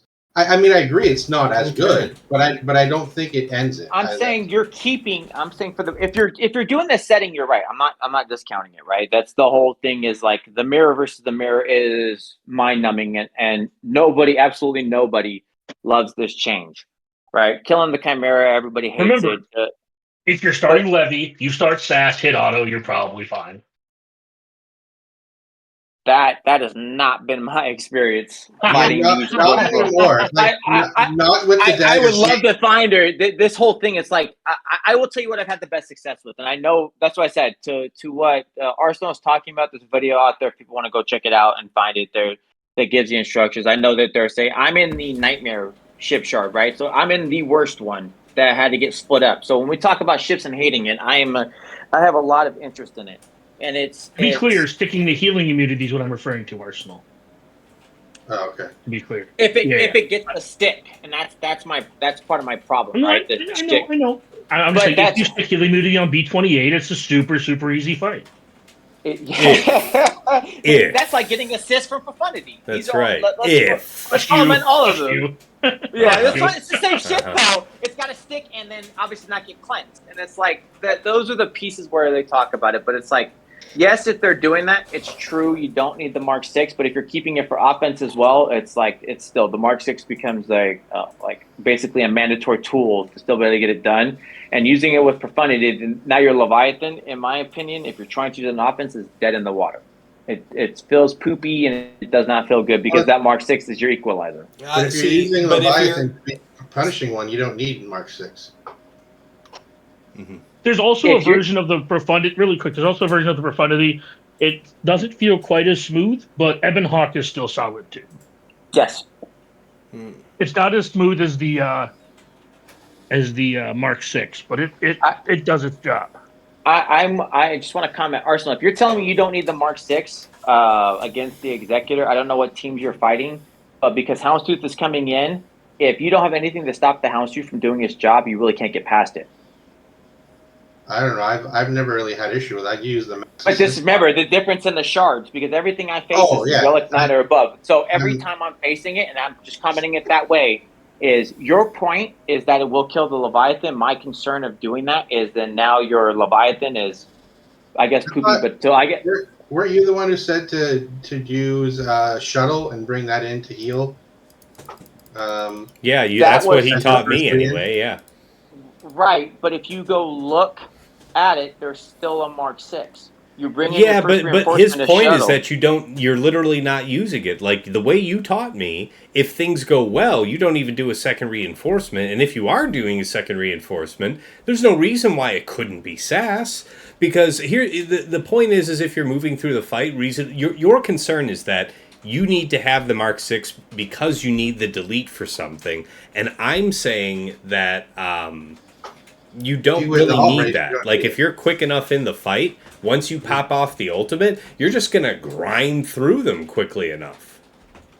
I have not. Then, like I said, I guess our experiences are different because I'm telling you, when it's come down to it, yes, I will win the fight, but almost religiously, Houndstooth is out. Well, what about that? It's still getting to that. No, go ahead. Go ahead. Sorry. No, it's your point of what I said, where I taught you guys with the shuttle. Yeah.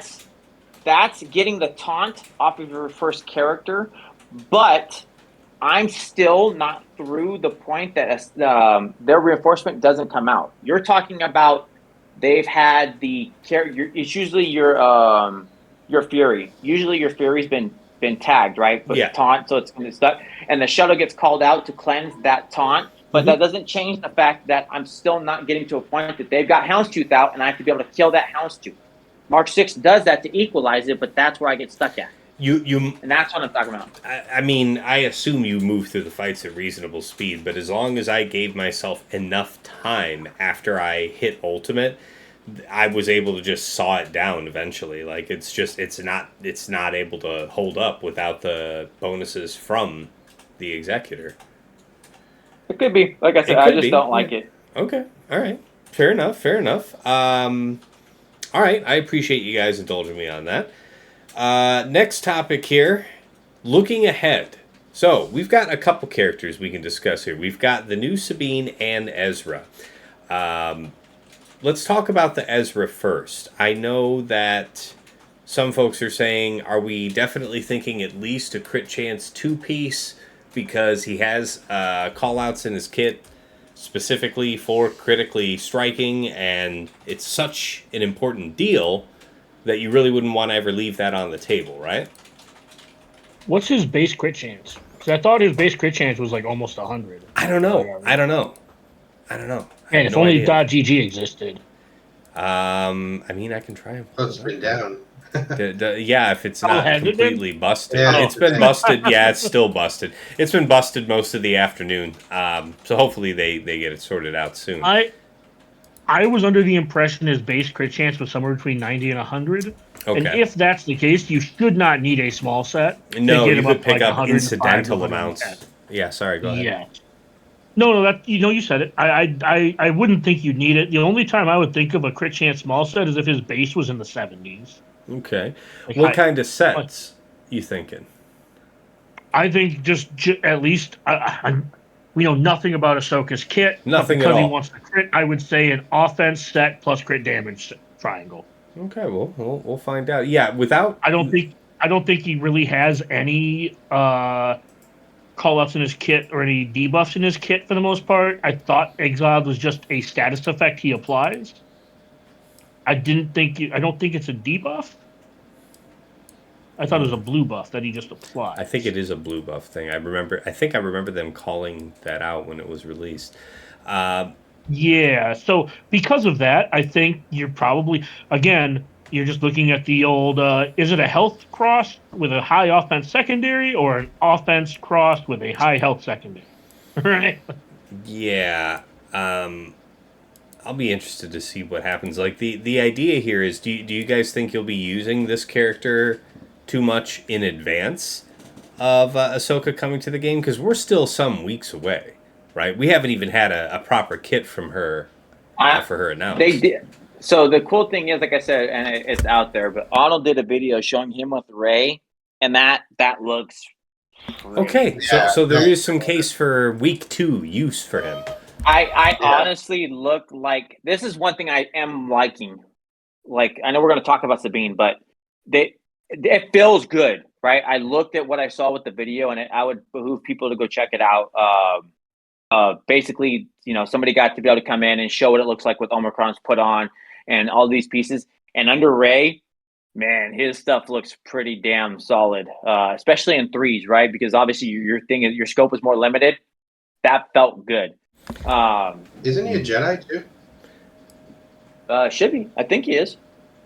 He does have the Jedi tag. I think, when you're looking to talk about applying him outside of Ahsoka here in the early days, this unique really calls out to me here, and the Force is my ally. Light side allies can't have their cooldowns manipulated by enemies. It's just, so I said, it's like, and obviously the universal love of anything light side is the Rey, right? But it's like looking at it in action, I was pretty sold, man. It looks pretty cool.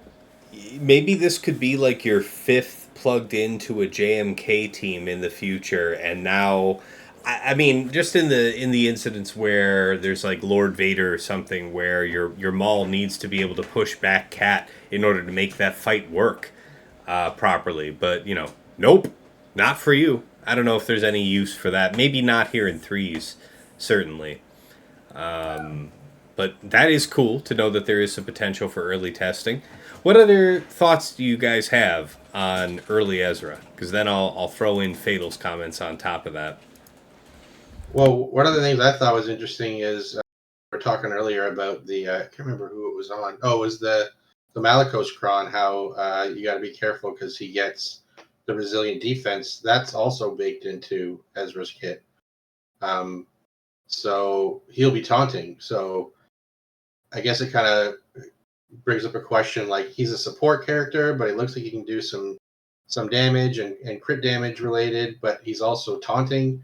So, like, how do you mod him? You just go generic speed, or do you lean into one of the other sort of ways he's used? Yeah, I didn't. That's kind of my default. When I don't see big incentives to lean into non-speed sets, and it seems like it's significant that this guy cycles a lot of turns, not a bad bet. But I don't usually make this determination myself until I've got the character unlocked and I can see it at 85 and start tinkering with mods to start looking at what kind of breakpoints I can hit. So I appreciate you guys sharing some thoughts on that because I was really kind of stumped myself. Yeah. When in doubt, speed. Yeah, fair. Fatal here says that, by the way, Fatal is dealing with, I guess, some flooding, around the home, flooding basement or something of the kind. So that's why he hasn't been here. But he did share some notes here in the comments on our call. So he says that he believes Ezra seems far more powerful out of the two Ahsoka build-arounds that we've seen so far. But that could be easily due to not seeing Sabine's numbers yet. However, he did follow up immediately after saying, okay, on further consideration, if off balance, the new effect announced with this new Padawan Sabine makes you lose 10% health per hit, this shit is one of the strongest things we've seen added to the game, and tenacity/crit avoidance will be borderline mandatory for fighting Ahsoka. So he has some more thoughts that we'll share here in a minute on the new Sabine, but some real danger here, and we certainly see synergy between the two characters. I was going through his some of his other things that he's got special callouts and all that, and I think we should be pretty scared of what he can do as far as how he works Exile. Obviously, when she comes out, right, when we actually get Ahsoka in game, it's going to be wild. But before that, he's gaining stacks and building up pretty fast, and he does have things called out for unaligned force users, right? So and he's giving foresight out as well on his basic that plays with the game. So it's like those are key things that can really mess with how things are going. How about Sabine then, guys? I don't think we did a full kit review on Sabine, and I think that's going to probably take us well over time if we throw that in as a topic. So we'll be sure to talk about that here in next week's video to go over the kit. Or we'll just have it, or I'll just make Cass commit to doing it as a standalone video. Commit to doing what? Make our video on her a standalone video. Make her video. Dude, she is so cool. I'm sorry. There's so much to talk about is my point. If we do it next week, it's going to be like 45 minutes. Well, that's damn sure not going in full detail here. She man, she even playing her against her, dude. She was so good. Go ahead and do it if you want, Tess, but like, man, her stuff and getting immediate use is so cool. Yeah. Well, let me go ahead and we can do not in some type of in-depth analysis, but at least I can pull this up here and we can take a look at here. Key attributes, at least. New stackable debuff, off balance. The more stacks, the more damage, and turn meter reduction. Direct callouts to the new Ahsoka Tano, Galactic Legend, and stacking force connection buff increases crit damage. So let's see here, taking a look. Basic here, gains 20% armor penetration for 1 turn, stacking a maximum of 60%. Deal physical damage to target enemy, and this ability gains 15% crit chance for each ally below 100% health. First special, on a 3-round cooldown, says deal physical damage to target enemy and inflict pinned from Stap's kit for 2 turns. Then deal damage to all enemies and inflict off balance on them for 1 turn. That's the new effect. I thought we were gonna do this in a separate video. Well, I'm trying to, because we were talking about. Well, what do you want to do? Because it seemed like you were whining about it either way. So I was quickly just going to breeze through it just to talk about the. I said we can do it as a standalone video. Sometimes I want to hit you with a pan. You know. That's what I said both times. Okay. I didn't complain on both sides. Well, see, there's the definition of off balance, and they were kind enough to define pinned here again as well. Okay. Yeah, lose 10% health and 10% turn meter if damaged by an attack. Okay, and I just wanted to... Yeah, these uniques and stuff, this really will take some... Gosh, it's just one unique, but that really will take some analysis, so... We'll talk about that later in next week. That said, I wanted to include Fatal's comments. He actually had some interesting thoughts on this. Sabine is hard to judge damage without numbers, so just talking words. The basic is whatever. She's likely an agility attacker, so stacking % armor penetration still puts her well below a strength attacker. Not bad to have, just not remarkable for a 1-turn duration unless she's building up for some huge nuke. I think Special 1 looks really good on first glance, but when you break it down, it's not nearly as terrifying. Stagger gives you 100% turn meter removal. I'm curious on if it's 10% health loss per damage or just on first application, because if it's 10% raw loss per damage proc, this ability is insane. For the record, loss is not counted as % health damage, and therefore works normally against units like Galactic Legends. It's why Bad Batch Echo unique shreds Malik. A BKM Mass Assist would conceivably delete a GL if it's minus 10% per hit.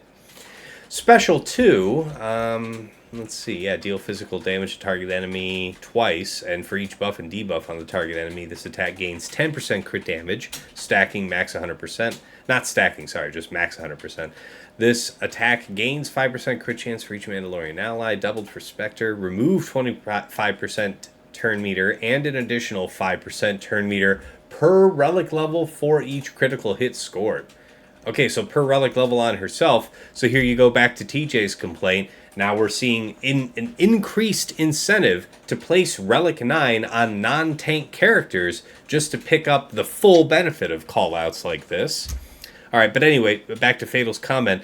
Special 2 is pretty numbers reliant. Her unique largely just feels like table setting for Ahsoka.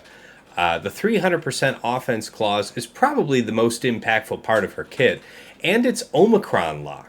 Her BKM clause exists solely to bait people. If she matters in BKM at all, it'll be for her first special. So that's his full comments. I don't know if you guys had any early thoughts you wanted to throw on before we get into detail next week, but she definitely seems to me a lot more powerful early in the fight than Ezra, which makes sense, right? Like he matures over the course of the fight. But she has callouts to Ezra in her kit, so that they've done it before. But this is what I was trying to get to, right? And why I think it's so cool is they wanted to make sure, based on time, where it was going to be at. And of course, sorry, I cut out. So I don't know if you guys can still hear me or not. You're good. Yep, we hear you. All good. Okay, so it's what I like that they did here is they realized based on the time. I like the fact that she can go on BKM's team and still, to me, have a relevant place. That was cool. But what they did here with specifically, in my opinion, with her is tying not only the GL but also Ezra here. Obviously, again, going back to what Dagger said about the 3-piece, and like this is your complete 3-piece, but it's like a kit of a kit of a kit, because when you have hit all the scenarios, I think it's going to be unusually strong, and I think the Baylan event gave a good indicator of what she's going to look like, because obviously when you were doing the event, and also if you kill GL Ahsoka, she gets more offense. So it's gone inverse, right? Because we would look at all the other things and you would kill the other things and like Leia would sit there. But now it's like if you kill Ahsoka, Sabine's even worse. She's now a ticking time bomb to do what Fatal was talking about. So it's just I think we're all interested to see, but man, seeing what she could do in game, depending obviously if they spiked anything for the event, I am super excited for Sabine. Okay. Are you so excited that you will wail to get her into GAC next week, or will you do the long event? So I don't. My thing is, what value does she? I think in fives, I see where Sabine fits on the team very easily, right? In threes, this is a direct tie-in. Is Sabine better on the team than, say, Paz? Or better than Bam? And while I think it's very good, I think it's a very good fourth or fifth slot, not third slot, right? Like I said, BCAM is already super strong, but I also no need to rush. Is what you're saying. I don't think so, but I still like the fact that if we haven't gotten Ahsoka by the time fives rolls around, you know where she's going. We already know she's got to be a Relic 7 minimum, so giving her a Relic 8, which she's going to be the damage dealer on the team, it feels like super strong. So she's definitely going to a minimum of Relic 8. But I don't know what value of a third when the Datacron's out, don't do anything for BKM other than BKM just being super strong. Mm-hmm. Yeah, I agree. Okay. Well, any other thoughts you guys have on the new Sabine kit? Anything else you're looking forward to there? Otherwise, I'm good on it. Yeah, no, I'm looking forward to slow rolling her a little bit, just with the material crunch lately. I'm with you. I'm curious. I don't need it like that. I'll take the event max out. I'll give you one. Yeah. I'll give you one to what you just asked, Arsenal, because we're getting 2 characters within a week. If I'm going to rush anybody, it's Ezra. Because of what I've seen, I think Ezra has merit now under the now Ray in team. Threes, or now in, like, I could understand if we were on the cusp of TW, threes. But like, yeah. No, I think if you're like, you just asked me, right? If we're talking whales to whales and it's like looking dollars to cents, which one has it now? I think Ezra has it now in threes. I think under the Ray team, I think there's a possibility for merit because we've seen what Cal looks like, right? OG Cal makes the Ray fight that much harder. I saw what it looked like on that Arnold video showing what Ezra looks like. I think Ezra has merit now, especially on that Ray team. I agree. Okay. So I just want to comment to what Arsenal said, right? I could see waiting on Sabine, but I think Ezra has money now. Yeah, no, Ezra's straight to R8 on Monday when we get him, so he'll be good to go. But yeah, I think Sabine can definitely be. I mean, at the end of the day, both of them are not really going to be what they are till we get Ahsoka anyway, which is probably 4 months out. Seeming like Christmas is the date, sort of lining up with. I think we could talk about it, but I feel like, and Dagger's always done really good at reeling me in, right, when I would comment about this. But it feels like we're getting this now. 2 weeks later, we're speculation zone. I think it's going to be the droid. I think people have been calling it out. I can't think of his name right. Yeah. So Hu Yang in the next 2 weeks is my thought, and then giving us right around December 15th would be my thought for Ahsoka. When she would drop is like your December character, because they've been pretty consistent for the most part, minus what we saw with Baylan. We've dropped almost every 2 weeks. Has been a damn character we needed to get. Mm-hmm. They also directly called out in her kit reveal that she wouldn't be getting a Datacron, but her and Ahsoka will both have Datacrons with the new set. And Sabine. Yeah. Yeah, the other set dusts on Christmas, so kind of lines up with that. Yep. Well, guys, it has been a fun conversation for me. We've exhausted the agenda, and we're closing right up on the 2-hour mark. We're doing fantastic on time. Arsenal, it's been such a pleasure having you here. Did you have a good time? Yeah, thanks so much. This was fun. I will like to come back whenever you have guys missing and you need somebody. Look me up. I'll be happy to do it. It was fun. Sounds great. I mean, we've covered a lot of the more, I don't know, sociable top Grand Arena players here in the last several months. Still always looking to feature new and interesting guests, but I definitely have plans to have repeat guests around, and certainly happy to put you on the short list. Was a real pleasure getting your thoughts on stuff. When TJ wasn't, just steamrolling you. That's right. That's right. TJ's all good. Hey! I did that a couple times too. Don't you dare! Sorry. Wait, shit. I'm not supposed to admit to that. Fuck. You were just trying to make up for lost volume when you were not here in the earlier part of the conversation, so I really didn't hold you to it. All right.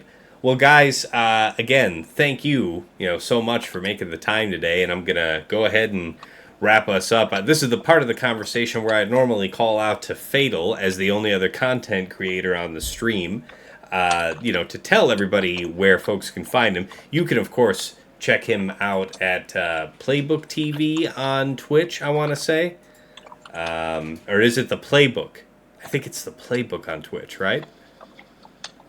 Somebody help me? Nobody? Okay, good talk. It is the Playbook. It is the Playbook. Thank you, Arsenal. See? Yeah. Somebody had my back. Damn. Yeah, all right. So catch him there because it's always fun watching him experiment, especially early in the season. As for me, you can catch me live on Twitch, twitch.tv/Tassinix. If you're already familiar with this podcast, it is hosted over on my YouTube channel, Tassinix Gaming. This podcast is, of course, also available on Spotify, Google Podcasts, and I do include the RSS feed link on every episode, so no matter what podcast application you prefer, plug that in there and you can follow us. Aside from this show, on my YouTube channel, we've also got some other Grand Arena-focused content, or Swugger-related in general, that I think you'll be interested in. First, we have the Datacron Set reviews, currently on Set 17 and the new 18. I make those with Aesop Rock, literally, as of this recording, #1 player in the world. Absolute beast, and great insights for making those videos. Of course, I have my mod guide videos, starting off with factions and individual characters that you requested. Just wrapped up the Great Mothers today, covering those last couple extra characters that you might tack on the end there, like Acolyte, Initiate, and Talia. I'm going to get started on the next faction here real soon, so, get at me. Let me know what you want to see there. Comments on YouTube, comments on Discord, get at me. Of course, my link to my Discord's also here in the video description. Let's see. Have I remembered everything that's relevant there on YouTube? Yeah, I think that's good. Of course, if you do want to support the stream, I did create a Cash App at you guys' request. That is $Tassinix. But if you do want to get a little something back, help improve your scouting and intel game for Grand Arena, you can join my community and get some benefits. Well, that's the wrong slide. Let me fix that. Hold on. Go to patreon.com/Tassinix. For any upwardly mobile Grand Arena player, there is something there of interest to you. $5 a month gets your foot in the door to the TAS house at VIP access, where you get early access to plotting and scheming. This podcast comes out publicly on Friday mornings. My patrons are usually getting it Tuesday night, Wednesday morning, depending on how cooperative YouTube is. So those few extra days can give you an edge on the early part of the week. You also get early access to the Datacron Set reviews, and of course, a dedicated text and voice chat on my Discord in the Patrons section, where you can usually find me lurking if you want to just pop in, say hi, pick my brain, whatever.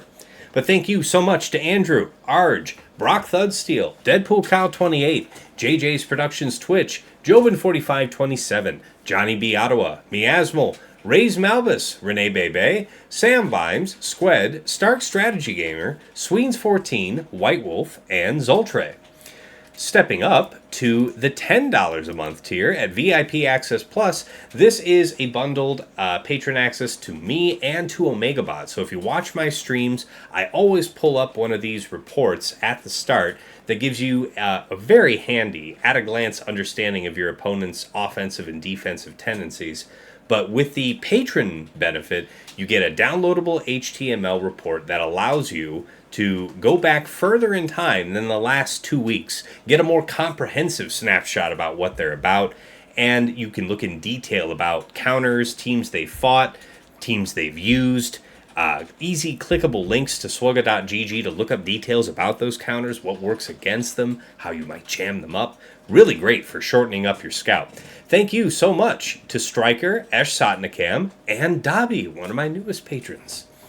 All right, moving up to $15 a month, the VIP Access Premium, that is the DoubleBot bundle. So patron access to myself, to OmegaBot, and of course to Hot Utils, the #1 tool for your mass mod management and loadout creation. TJ and Fatal both use it to remod their rosters for Grand Arena. I personally do that manually, but I do use that function for Territory War, and man, does that save you a lot of time. Also can help you with your Grand Arena and Territory War, scouting and preparations. So much more. Whole bunch of functions in there.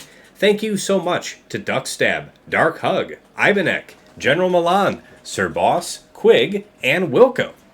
And of course, at the top of the heap, Ingesters Club Elite, the one, the only Nomad's Reaper. This guy pops into stream from time to time and drops hundreds of subs, thousands of biddies. Incredible generosity over the years. My #1 fan. Thank you so much, my man. Last but never least, we have to cover the special thanks. First to Yoda Force. One of my earliest supporters way back in the day was once my guild master when I was way back in Vanguard. But he bought me my microphone that I'm currently talking to you on right now in those early days. And even though he's long since quit the game, we wish him well from the other side. To Mrs. T, my wife, thank you for all of the work you do in the background, from keeping our inquisitive and creative 6-year-old from utterly destroying our home while her father is attempting to be halfway decent at a mobile game. And of course, to my co-hosts here on Plotting and Scheming, Dagger, TJ, Sasha Aisha, and Fatal. It is a pleasure and a privilege to record this show with you guys every week. Somehow we still get it done. We might not always be here in full. Some of us might come in late. Some of us might have to go early. But damn if it doesn't get done anyway. And I wouldn't change a thing. Our viewers love it. We learn from each other. They learn from us. The engagement is overwhelmingly positive, and I have you guys to thank for that, so really appreciate it. All right, coming back over to the main scene, once again, thank you guys here for making an excellent show with me. And for all the folks at home, enjoy your first week of this season. We'll be back next week to break down the results of week 1. And until next time, it's been real. It's been awesome. It's been real awesome. Take care.